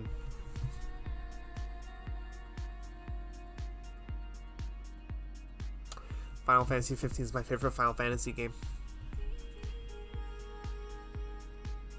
Final Fantasy 15 is absolutely my favorite main series Final Fantasy game now. It is very well written, very well presented, very well orchestrated, very well designed in terms of gameplay, navigating the open world. The characters, the 4 main characters, I love them all. They're all my children. I love them. I love the car. I love the boss battles. I love everything about this game.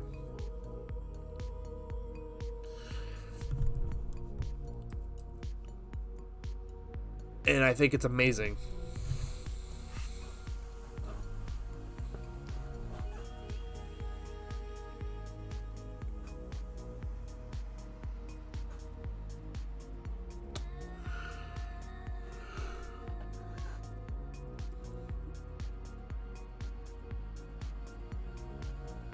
Yeah, it's amazing. I don't think it's a masterpiece.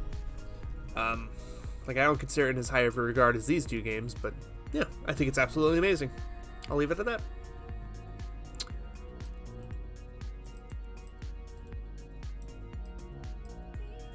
Watch Dogs 2. How are you, sir?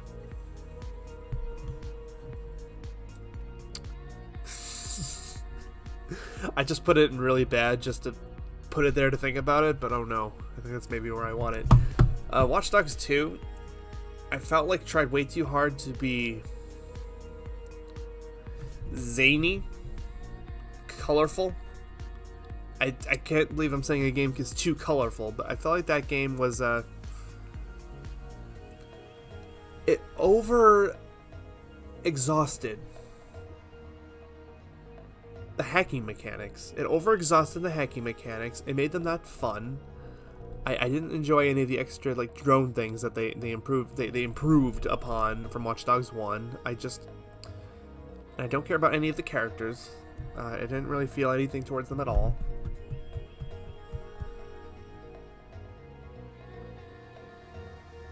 Yeah, Watch Dogs 2 is really bad. It's just really bad. Ooh, Dark Souls 3. My favorite Dark Souls game, as I said earlier. Well,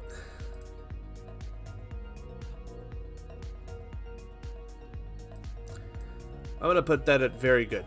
Because Dark Souls 3, it does so much right for me. It designed the world really well. It played very fun. The bosses were well designed. I thought it had good pacing. A great customization. Even the impossible options that they presented in the character design and classes They weren't completely unplayable, as a lot of my friends have proven. I will say that Dark Souls 3 is very good. Dark Souls 1.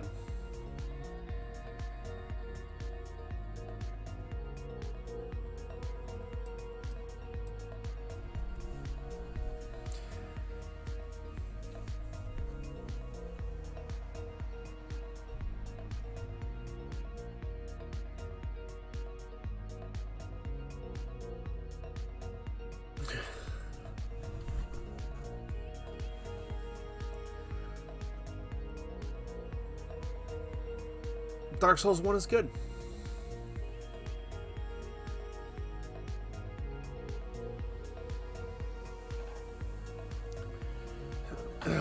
I feel like I don't really have a right to make an opinion on Dark Souls 1 because I've never beaten it. I've gotten really far in it, but I've not beaten it. It's very hard. It's very, very, very hard compared to a lot of the other Dark Souls and Souls games out there. But, at least I think it's hard. There are probably people out there that would point and laugh at me for that, but it's good. It's good.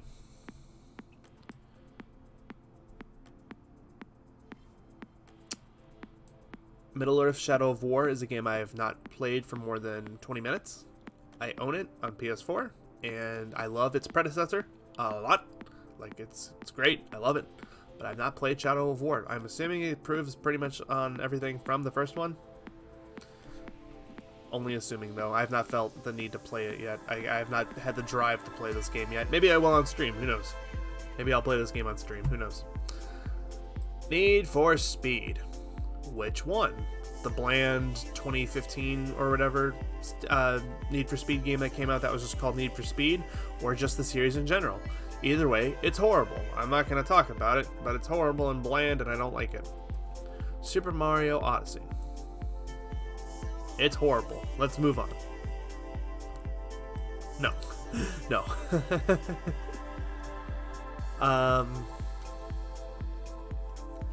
To anyone that was watching my earlier streams from this month, I love Super Mario Odyssey a lot.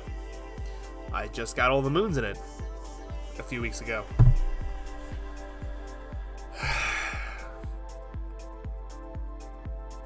Do you know? Well, joke's on you, Kiefer. Super Mario Odyssey is horrible. Let's leave it at that.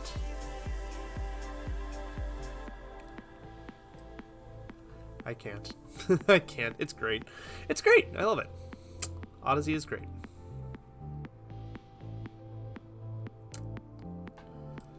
Devil May Cry 5. I haven't played it. I still have yet to play Devil May Cry 4. I've only played Devil May Cry 1, 2, 3, and then DMC, which was stupid.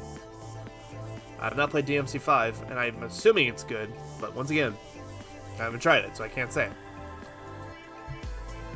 Soul Calibur 6.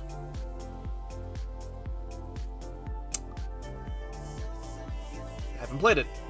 I know it has Gareth on the cover, and I know that's a main seller for it, having The Witcher on there. But I haven't played it. So, moving on. Assassin's Creed Odyssey. I have watched my ex-girlfriend play this a bit. Quite a bit, actually. But I have not played it enough to generate an opinion on it. I know it has a lot more story-driven elements to it, and then the stealth is pretty refined. So, I have not played Odyssey. I'll leave it at that. Mortal Kombat 11. I, once again, have not played this game. There's a lot of games I have not played now here. I have not played Mortal Kombat 11. I probably will not intend on playing Mortal Kombat 11.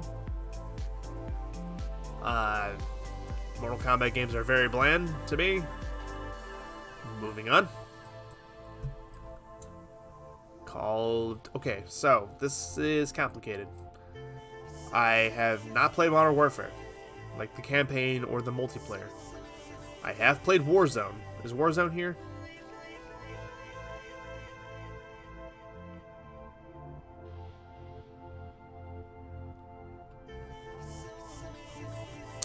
Warzone is not there, so I'm going to assume this represents Warzone. I have played Warzone. Quite a bit, actually. It's good.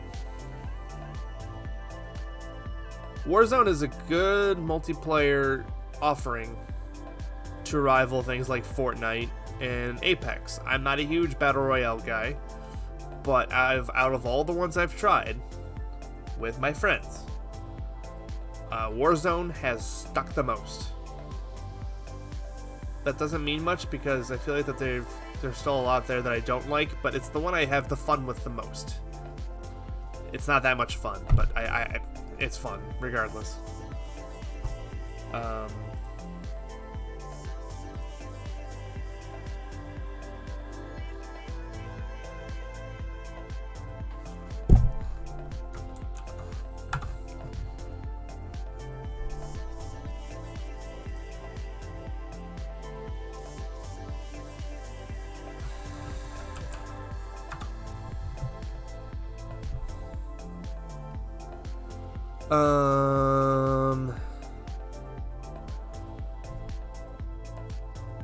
Yeah, Warzone's just good.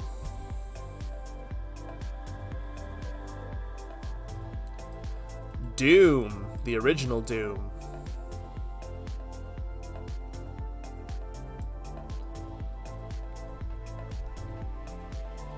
I like Doom better than the 2016 Doom. Because there, I think the controls work well. I think the color palette suits the game well.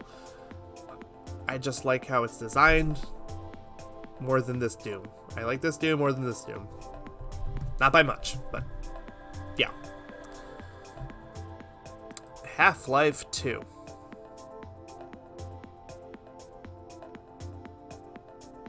It's decent. I am one of those guys that played Half-Life, and I'm just like, okay. It's okay. Portal's way better. Because Valve.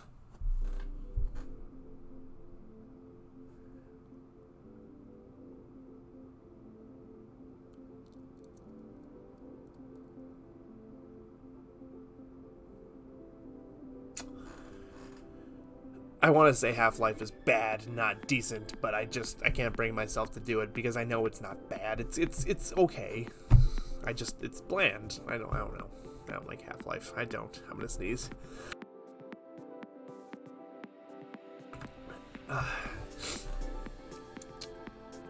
League of Legends. League of Legends.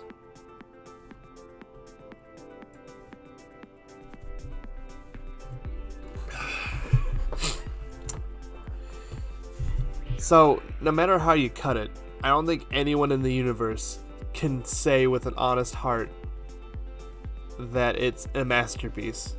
Kiefer Shush. So...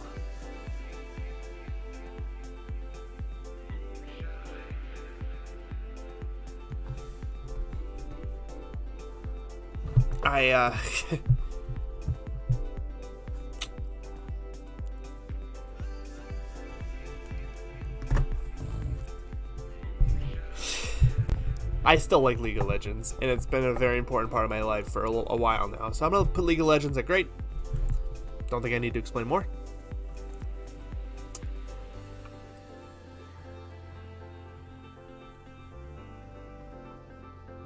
Overwatch.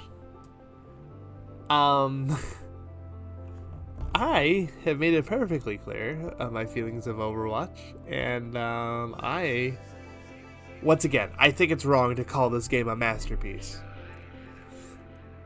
But it's a game that I'm happy that it exists, and oh my god. If this game didn't exist, I don't know where I'd be right now. Like in my adult life. I don't know where I would be. So I am comfortable saying that it should be in the masterpiece section.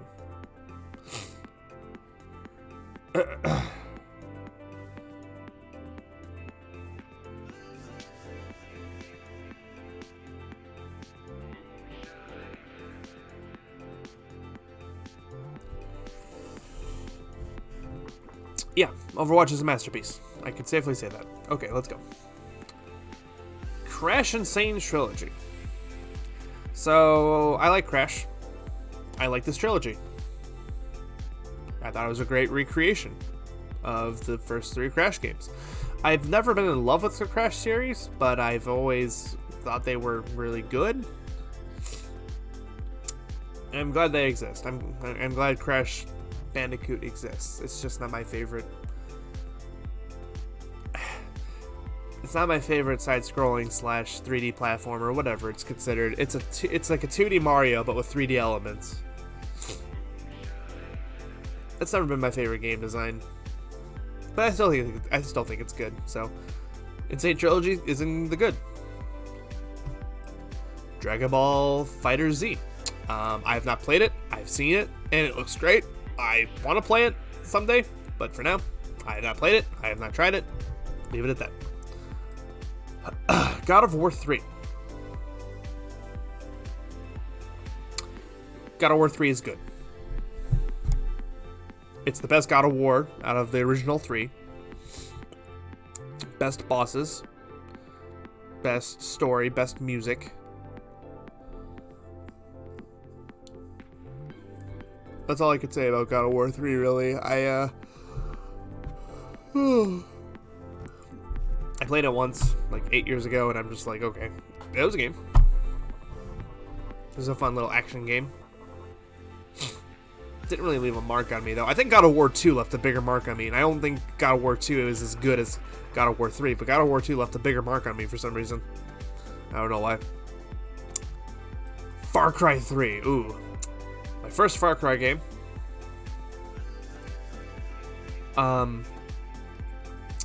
Between 3, 4, 5, I think Far Cry... Oh, God. I don't think 3 is my personal favorite Far Cry game. But it's up there. It's like comparing an 8 out of 10 to an 8.5 out of 10 game and an 8.3 out of 10 game. They're all, like, really up there. I love the stealth mechanics. I love the open world nature of the game. I love the story. I love the mild decision making that you have to make towards the end. Far Cry 3. I love it. If you have a computer and you have Steam, you should go buy this on the Steam store sale right now. It is only $2.99 for this one game, and I think that's more than enough worth it to buy. Far Cry sale going on right now. FIFA 20, guys. FIFA 20. We have made it, guys. We have made it to the big leagues. It's FIFA 20. And that's all I have to say. It's FIFA 20. Anyway, Tetris.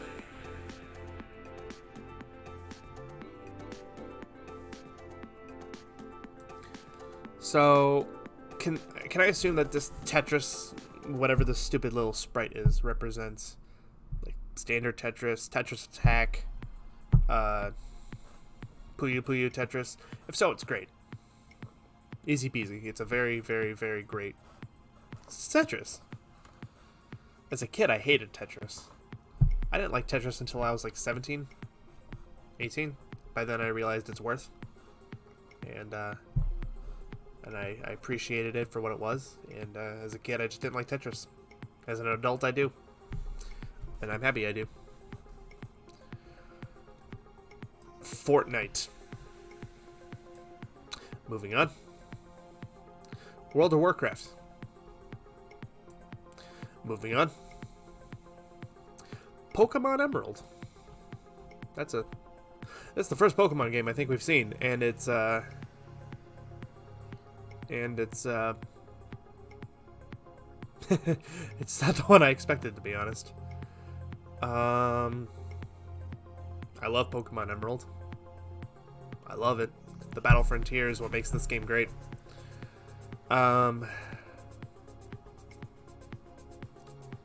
Pokemon Emerald is very good. It's not my favorite Pokemon game. I love it though. I love it, but it's not my favorite. It's not my favorite Pokemon game. It does a lot of right though. One of those rights being most notably the Battle Frontier, which they cut in Omega Ruby and Alpha Sapphire for some reason.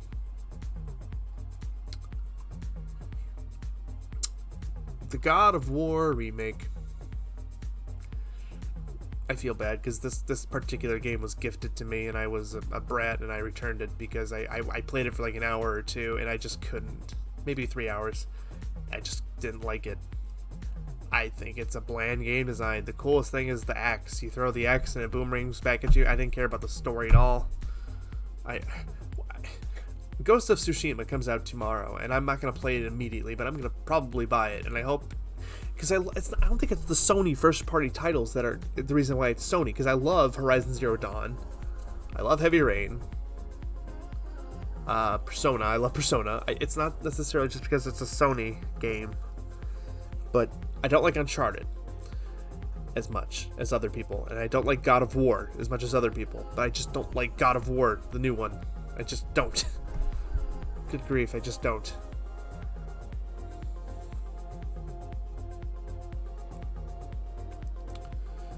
Grand Theft Auto 5 is very good.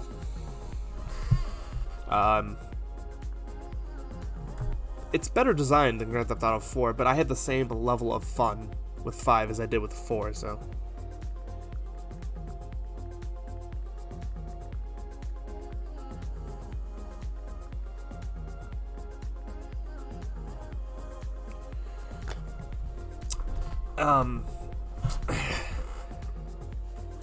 yeah, that's pretty much all I have to say. It's got obviously more well supported these days than Grand Theft Auto 4, but that being said, multiplayer is not really my main thing with Grand Theft Auto.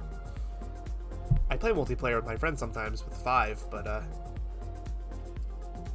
I'm more of a single player kind of guy in the open world aspect of it, and 4 and 5 are equally matched in that regard, I feel, so putting them both in very good, I feel very good about that.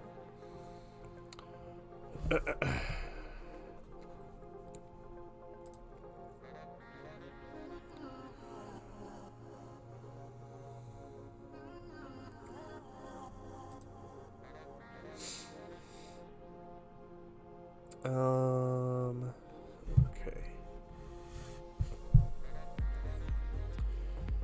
Speaking of Sony first-party titles, here's one I like, Horizon Zero Dawn. It's a very good game. I'm happy it's getting a sequel, and it just did a lot of right. It had a good story. It had great main protagonist. I love Aloy. Aloy is great. The design of the beasts and the world and the missions, it just worked. It was a great open world game. I'm glad it existed. Glad we're getting a sequel on PS5. Yakuza 0. I have not played it. Injustice 2. I have not played it. Lego Indiana Jones 2. I actually own it on the Wii, but I only played it for like 15 minutes. I'm assuming it's like every other Lego game, and it's pretty okay. But yeah, I don't feel inclined to play it any more than I already have. It could be the best Lego game ever, who knows, but I just haven't played more than 15 minutes of it.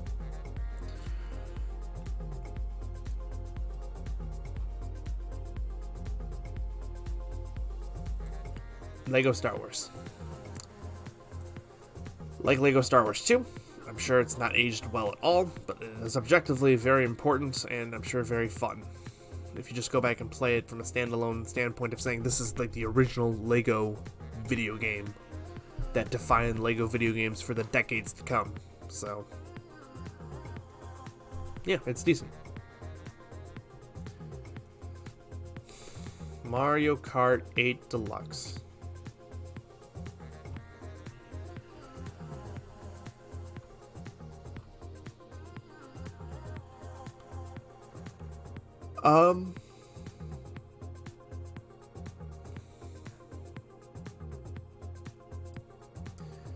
It's not my favorite Mario Kart game. Mario Kart games in general aren't my favorite Mario games, really. I mean, they're good. They're very good. But it's very hard for me to say it's better than any of these games. Like, I'd play any of these games at any rate that I played this one. So, I mean, I would not put Mario Kart... I would not put Mario Kart 8 with these ones. I just wouldn't. That's just how my heart feels. So Mario Kart 8 Deluxe is just very good. Super Mario Galaxy, though. Put that right next to Odyssey. It's great. One of my favorite 3D Mario games. Not as good as Sunshine, but Super Mario Galaxy is still great. It's probably my second favorite. It's actually a tie between these two, Odyssey and Galaxy. I don't know which one I like better, actually. Which one is second and third in regards to Sunshine.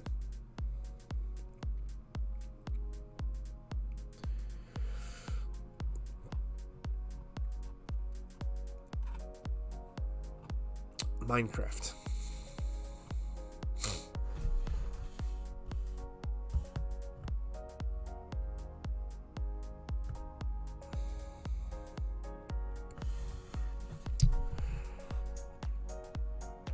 I'm not gonna hide the fact that I like Minecraft.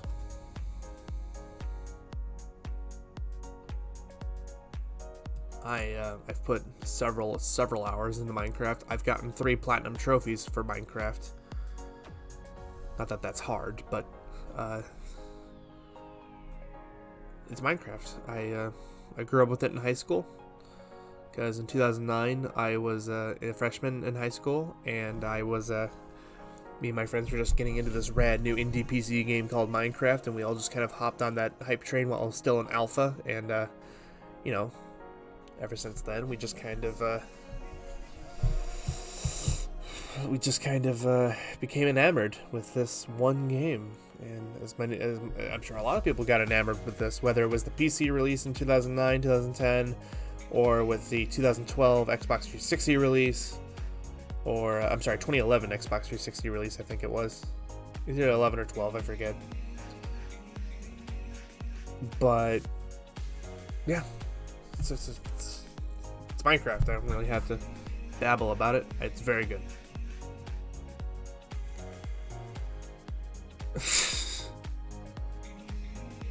Wow, we still have a lot of games.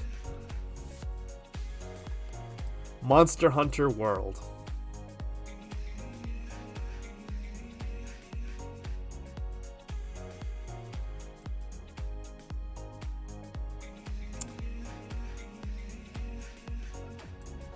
Monster Hunter World is a good game. It's not my favorite game ever, as I'm sure a couple people know, but it's still very, very good. I think I'm just not good at it. If I was better at Monster Hunter World, I would probably put it higher, but I'm not that good at it. Nor do I see... It's not worth my time for the grind, I feel. For some people, I'm sure the grind is worth it, but for me, it's not at all. Instead, I'd rather grind in Overwatch or grind in shiny hunting. I don't know. I'm weird. I'm gonna just move on before I get the people yelling at me. Overcooked 2.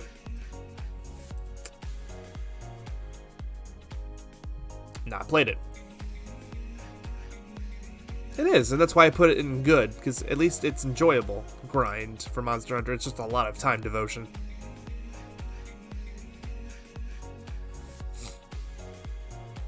Okay, Counter-Strike 1.6.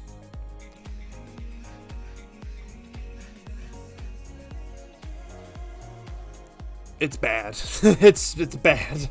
I love Counter-Strike 1.6, but oh my god, it's bad. It's just not aged well at all. Okay, I'm just gonna move on. Has not aged well. Pac-Man.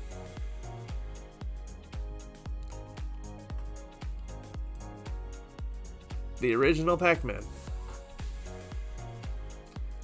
Not my favorite arcade game.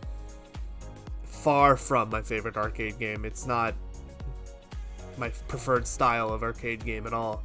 I'm more of a fan of the puzzle games like Dr. Mario and the shooters like Contra.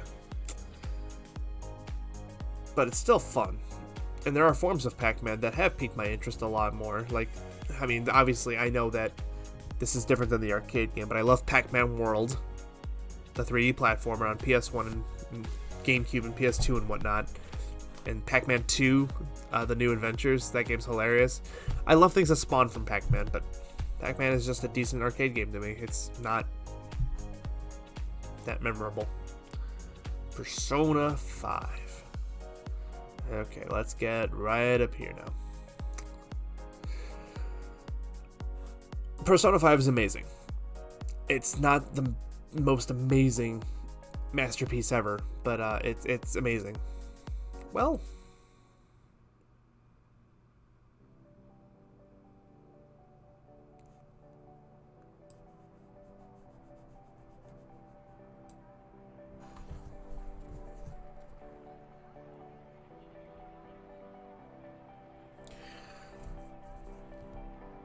who am I kidding?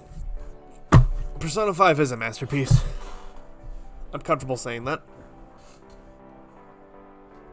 It's so well written. It is a well-paced game. It is a long game, and to say a long game is like that is well-paced, then it did its...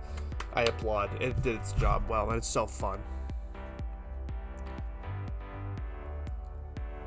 I don't know if Royal is separate from Persona 5 on this list, but I'd put it in the same thing anyway.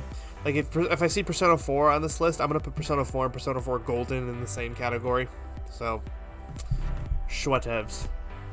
Royal did make it good, though. Royal improved a lot of the bad that Persona 5 barely had.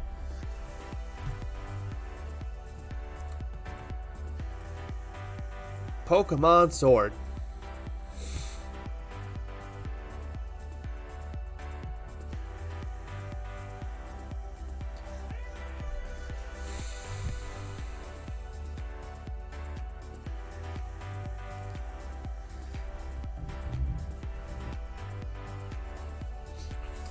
Pokemon Sword's very good. It's not my favorite Pokemon game. It's not. It didn't even beat Pokemon Sun and Moon for me. But it's good. It's very good. I'd replay it to the same caliber as I would Pokemon Emerald. I'll leave it at that. Pong.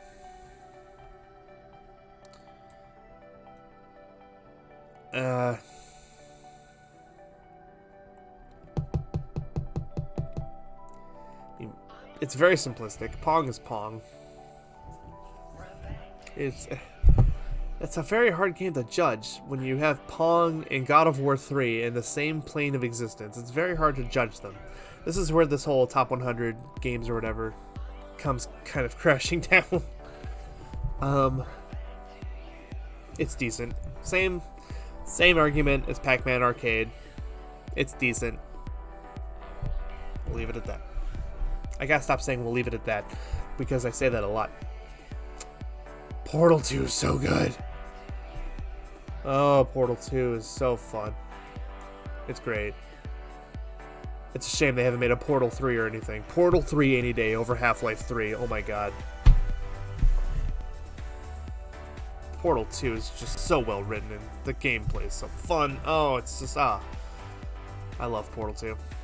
I own like 3 different versions of Portal 2. I own the PC version, the Xbox 360 version, the PS3 version. Well, I guess those are the only 3 versions. Anyway, moving on. The original Portal. Portal? Portal? Oh, there you are. So where to go? Portal. Same thing as Portal 2.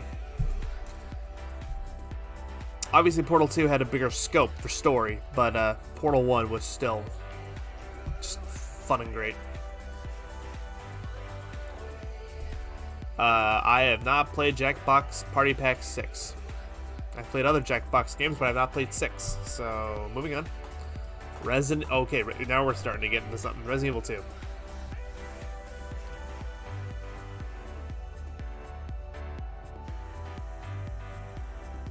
Resident Evil 2 is great, if it's specifically referencing the remake, which it's a remake of Resident Evil 2 with Resident Evil 4 controls.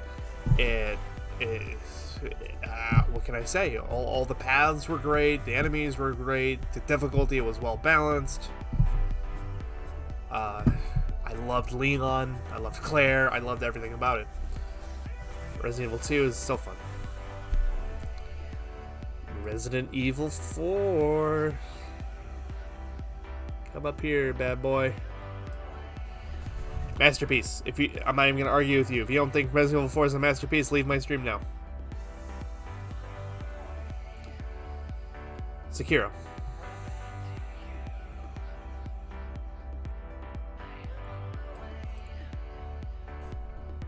I haven't played it. Super Metroid.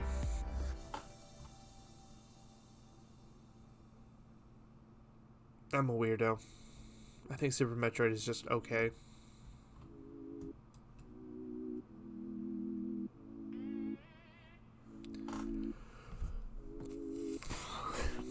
Metroid and Star Fox are like the two Nintendo series that's hard for me to get into. It just is. I like Metroid Fusion. I just don't like Super Metroid. I don't know. Moving on. Mario 2. Out of the 3 Mario Brothers games, 1, 2, and 3, 2 is my favorite. I think it's great.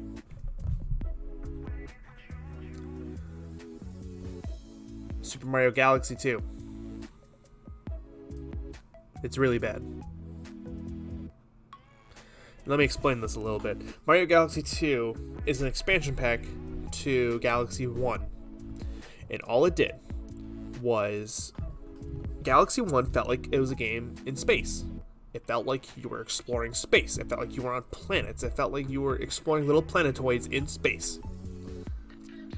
It felt like you had atmosphere. You were in space. Galaxy 2 does not feel like you're in bleeping space.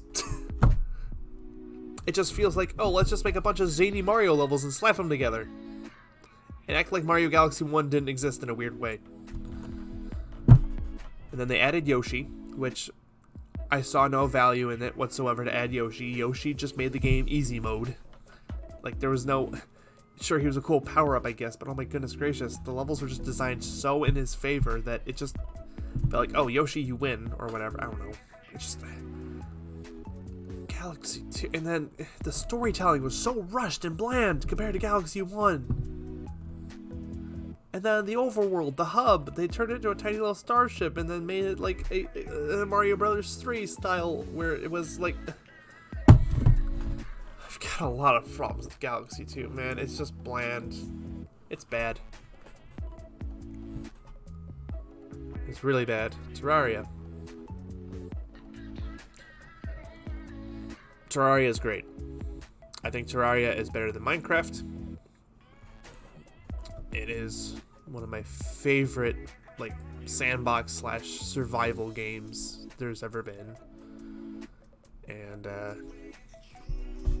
it's gotten so many QOL improvements over the years, and it's just gotten so much love from the community, and, oh, I love it.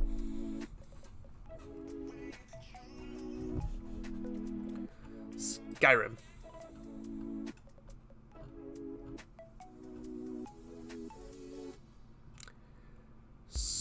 Skyrim is great.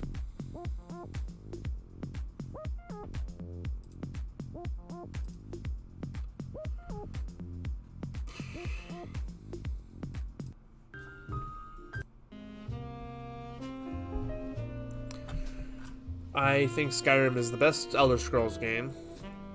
And Todd Howard can steal my money all he wants because it's working on me. He's remaking it a million times. I'm buying it a million times. I don't mind replaying Skyrim a lot. It's just a very well designed Western RPG. It's very fun. It feeds happy juice to my brain. It is the most remade game. You are not wrong. Absolutely. It is possibly the most remade game in existence / ported game.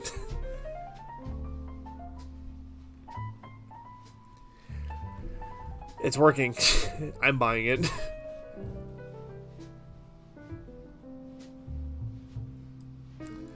The Last of Us.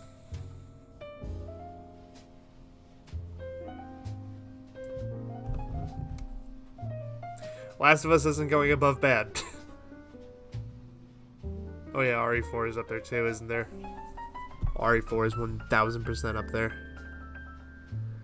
So Last of Us 1. I bought it day one, back in 2013.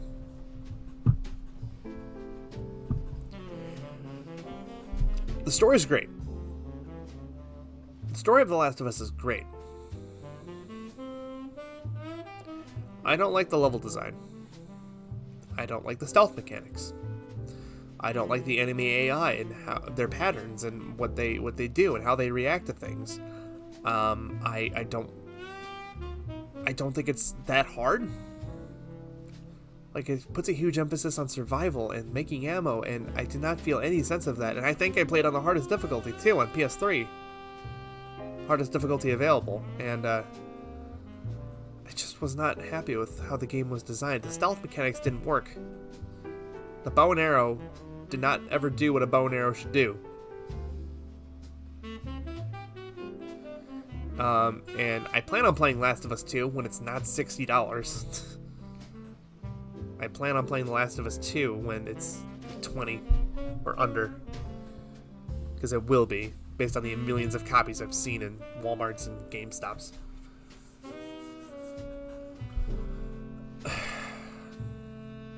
Plus, let's face it, I'm not going to play it now, because why would I play a game that is so post-apocalyptic while we're in the middle of a pandemic? That doesn't really lift my spirits.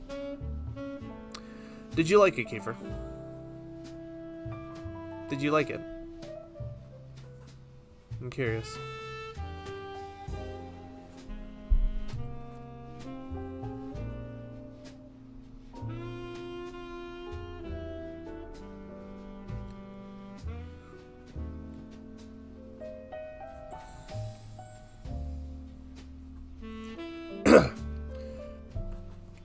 Good. That makes me hopeful.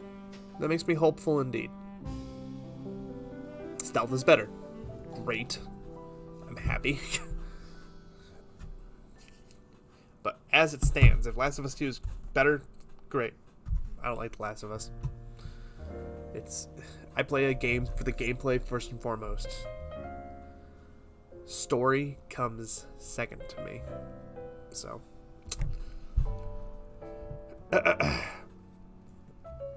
that's what I've heard. That's also what I've heard.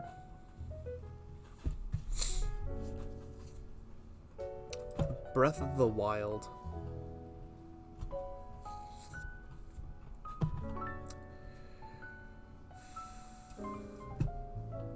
Breath of the Wild is amazing. It's not my favorite Zelda game, but it's still very good game design. 37 hours. That's a lot. How much of that was cutscenes?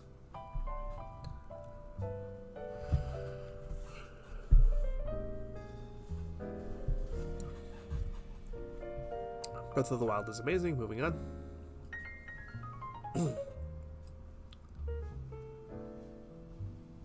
7 hours-ish. It's a lot of cutscenes. Even if it's 4 or 5 hours, that's still a lot of cutscenes.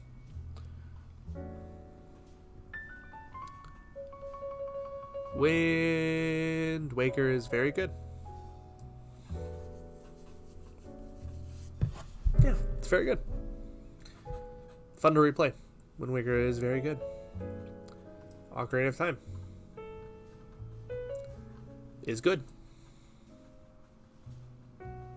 Ocarina of Time is just good.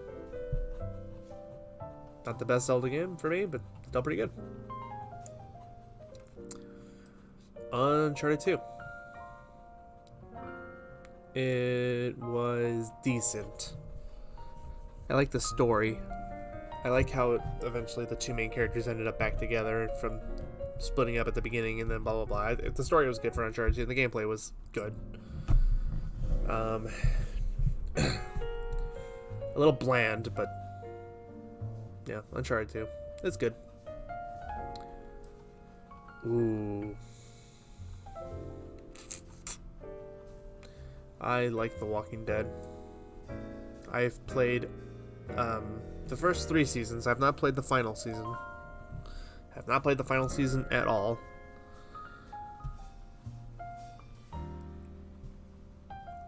But based on the first 3 seasons, I can safely say The Walking Dead is a very good take on episodic content, and it didn't get me. I did not buy the episodes episodically. I waited till they all came out, but I thought it was a really good take on episodic content in games for storytelling. We're getting there. The Witcher 3 Wild Hunt. I've only played a few hours worth of this game, and it's very good, based on what I've played. I think it has the potential to be higher if I play more of it, but as it stands, I have not actually really sunk my teeth into this game. I just played a bunch of Gwent, did a few of the main first story missions, and ended it then at that. Yakuza 4 is decent. I've only played a couple of hours of that, and, well, okay, actually, you know what? I don't think a couple of hours is worth it alone for Yakuza 4. I haven't played enough of that game yet. Yakuza Kiwami. Haven't played it. Apex.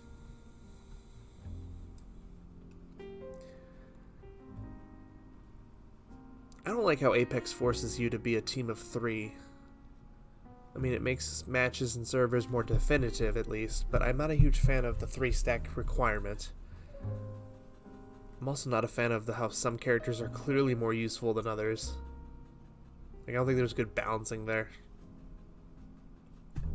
It's better than Fortnite by just a slim margin, but...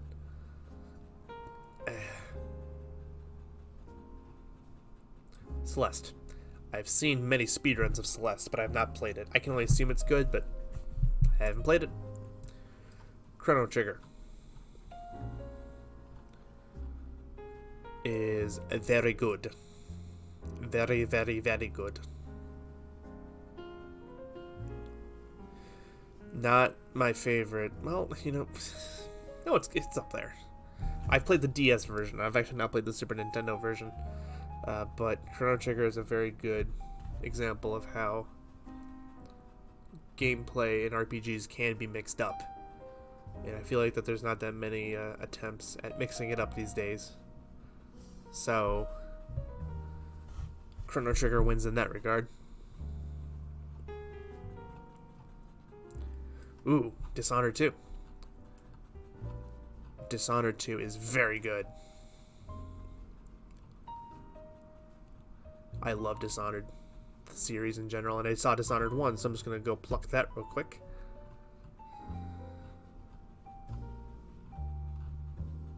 Put that in great.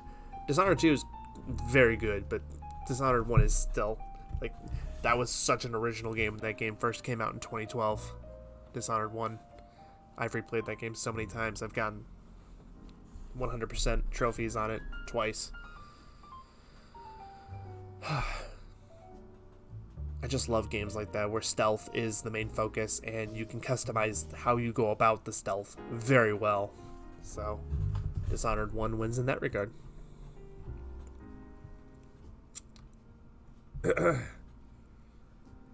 Firewatch is a game that made me laugh and cry. Bought it day one digitally on PS4. It's a very good game. Absolutely. Worth it if you guys find it on sale. Firewatch is a very good story game. It'll give you all sorts of emotions. For Honor, I haven't played it. Inside, I have not played it. Binding of Isaac. I am bad at Binding of Isaac. I am so bad at Binding of Isaac, it's not even funny. I still think it's a very good game, though. I would put it in good simply because I'm not good at it. I don't have much attachment to it other than the fact that I bought it on the Switch and the new 3DS. I bought it on new 3DS eShop because it was a new 3DS exclusive. Purely out of the obligation that it was a new 3DS exclusive, and I'm like, oh, I need that. And then I bought it on the Switch because it was a launch title on the Switch. And I'm like, ooh, that's a unique launch title. And it's physical. So that's my only attachment to that game. It's still a very well designed game, but I'm not good at it.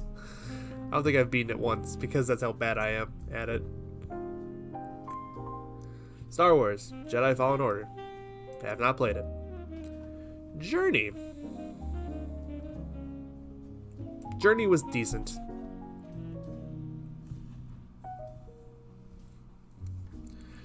You know, for a game centered around the journey of something, it really wasn't...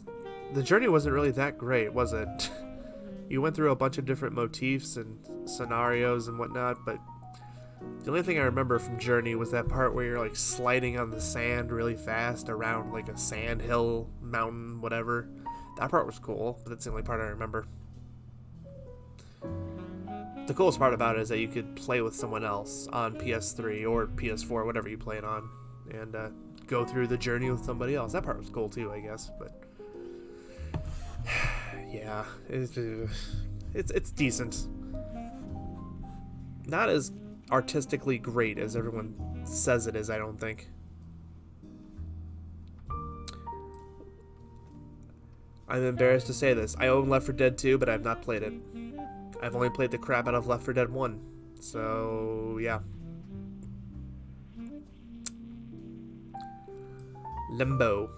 Not played it. I have... Oh.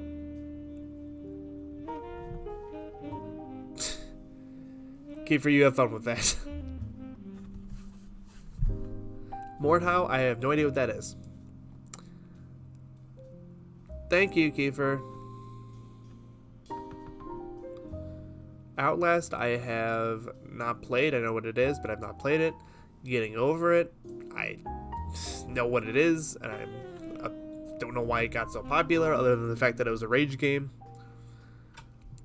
Papers, Please. I played this a little bit. It was very, very good based on what I played, but it's a very not simplistic. It's a very hard game for me. It's a very hard game for me. As a result, I'm gonna put it in good because I'm shallow, and I was like, this game's hard. It's not good, but it's good. It's a really good game. I know a lot of people that love this game. It's just not my favorite. What is my favorite, though, is Resident Evil 7. I love this game. Oh boy, oh boy, oh boy. You're gonna be in the great right next to Resident Evil 2 right there. I think that's a good say. Roblox. I hear you can actually do a lot of cool things in Roblox. I have not played it though, so I must leave it at that. Rocket League. I have the Platinum Trophy for this game, and I've played it quite a bit with friends. It's very good. I have not touched it in over a year, maybe 2 years actually almost, but it's very fun. It's Rocket League. It's soccer with cars. More fun than it sounds on paper. Beat Saber. It's a game I wanted to try, but I don't have VR, so I haven't played it. Wait, is this... That's Silent Hill 2? Silent Hill 2 is very good. It's a spooky game. And possibly the best Silent Hill game. I like Silent Hill 4, though, a little bit more. The Sims 4, I've played it actually a little bit back in January. December-ish. And I actually had a lot of fun with it for the first time. I'm going to put it in very good because I had more fun with it than I thought I did, actually. Than I thought I would. I might go back and get that Platinum Trophy someday, but for now it's just a very good game to me. Okay, Infamous Second Son. It's decent. It's a very strange standalone title that was like a launch window game for the PS4, and I have mixed feelings on Infamous. I think some parts of it are good, but it doesn't stick out well enough in my mind to be a really good open world game. So it's decent. Right next to Pong. I've still not played Civilization 6. I've played the hell out of Civilization 5, but not 6, so hopefully someday we will fix that.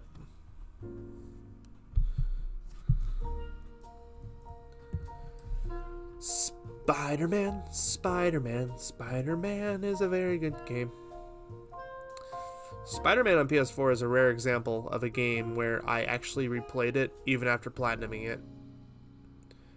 Because it is that fun of a game. It's just so fun to swing around as Spider-Man and just be Spider-Man. That game just... It's very rare that I replay a game after getting the platinum trophy. That game, I just had to.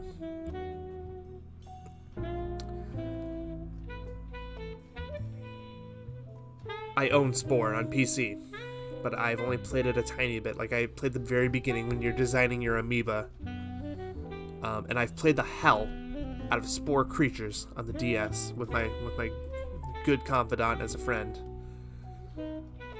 Spore Creatures on the DS was a lot of fun, but I've not played enough of the original Spore to warrant an opinion on it.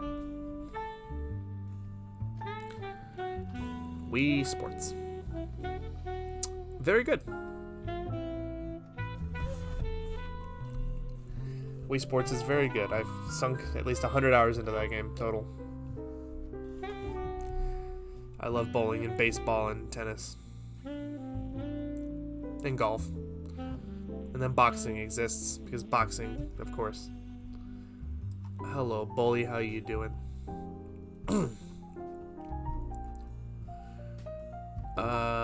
Definitely very good. I am a fan of how it's not designed around online elements. It's very much like Grand Theft Auto 3 in that regard. I'm starting to become tired. I for some reason thought Bully came out at the same time as Grand Theft Auto 4, but no, it came out around the same time as Grand Theft Auto 3 in San Andreas. I thought it was just a really well-designed game, and I feel like I can go back and replay Bully, where I don't feel like I can go back and replay, I don't think I can go back and replay Vice City and San Andreas so easily. I have not played Deus Ex the original. I have played Human Revolution, though, and Human Revolution is very good. Great RPG elements, great systematic choices. Felt really good to play that game, Deus Ex Human Revolution. Factor, I don't know what that game is, whatever it's called. I can't read it at all because weird image cropping. Fallout 4?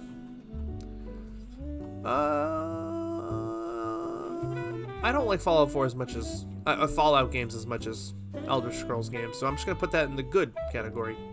I still like it a lot, but it doesn't feel like Fallout 4 for me would fit well with these games up here. Fallout 3. Put that right next to Fallout 4 for the same reason that I just said. Fallout 76. Oh boy.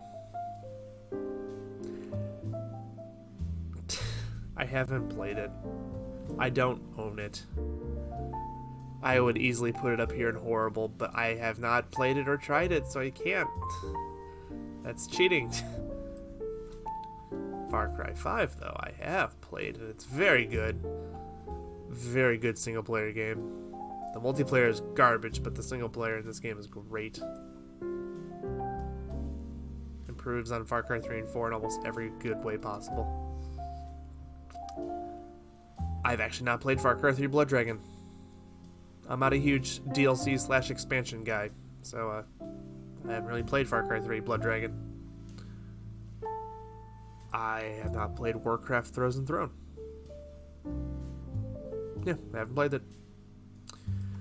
I have put so many hours into Counter-Strike, and I'm once again very comfortable saying that it's a bad game. What the hell is G? I don't even know what that is. Okay. Guitar Hero 3. It's decent. So, I still actually, to this day, still play a lot of those old Guitar Hero and Rock Band games, actually. And I love Rock Band. I love Rock Band 1, Rock Band 2, Rock Band, Beatles Rock Band, Lego Rock Band, Band Hero. I don't go back and play Guitar Hero 3 all that much, let alone the other Guitar Hero games. If I play any Guitar Hero game, it's 5.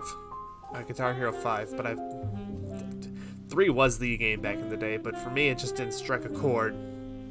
So that's what I have to say. What the hell is Heyday? What the hell is a Heyday?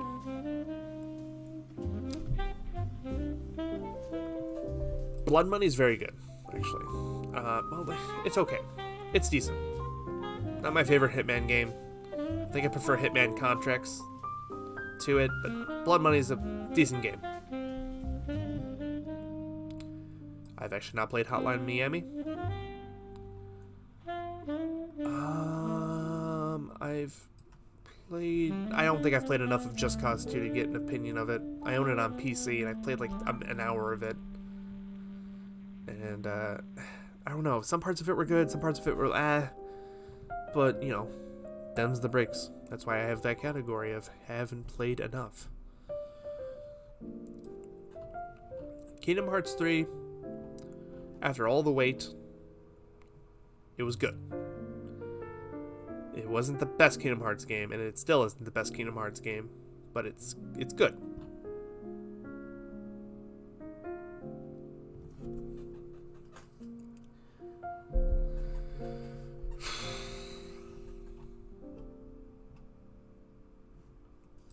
I love Life is Strange. One of my favorite games done in an episodic format. I really enjoyed that game. I played it quite a few times, actually. Once on PS3, once on PS4, once on Xbox One, and once on PC as well, I think, actually.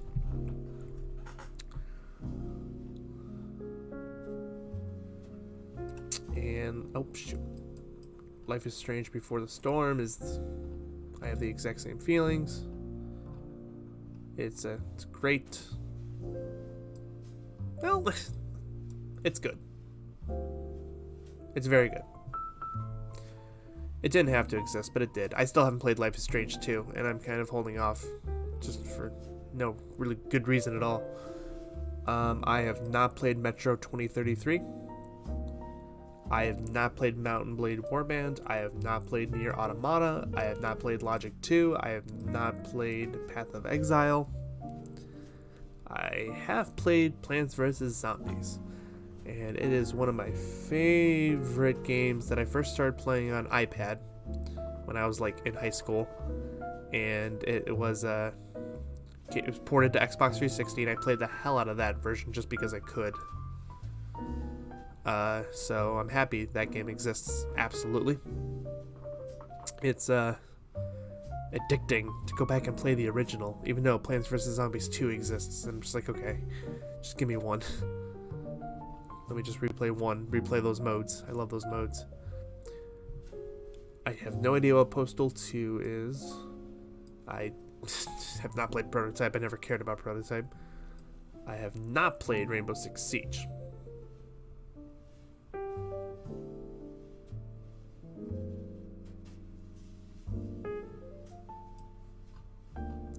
I have played Saints Row 2. And to be honest, I don't know which one I like better between Saints Row 2 and Saints Row the Third. Saints Row the Third was a lot more stylized, and that played to its advantage. I'm gonna put it in good, simply because it's no one ever thinks of open world games and thinks immediately Saints Row 2. Once in a while I do, but I don't know if that means much because my opinion is garbage. I have not played Sniper Elite. I don't know what Stalker is. I have not played Star Wars Battlefront 2. I think this is the new Star Wars Battlefront 2, and I have not played it. I know what Super Hot is. I have not played it. I know what System Shock is, too. I know what System Shock 2 is. That's what I meant to say. And I have not played it either. A lot of games that we haven't played. I knew this would happen if we just pulled up a random list of games. Undertale.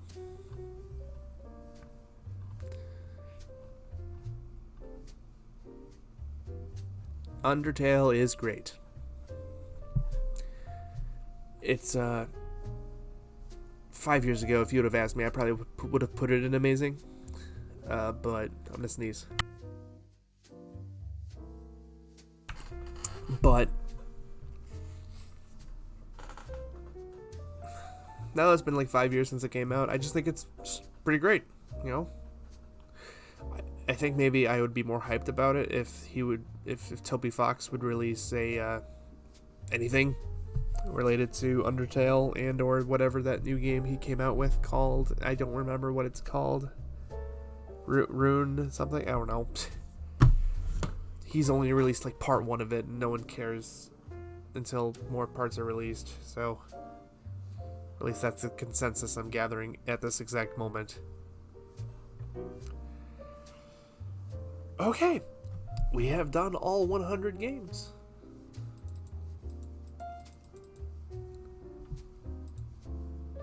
We have done all 100 games. I'm going to save all these PDFs, by the way.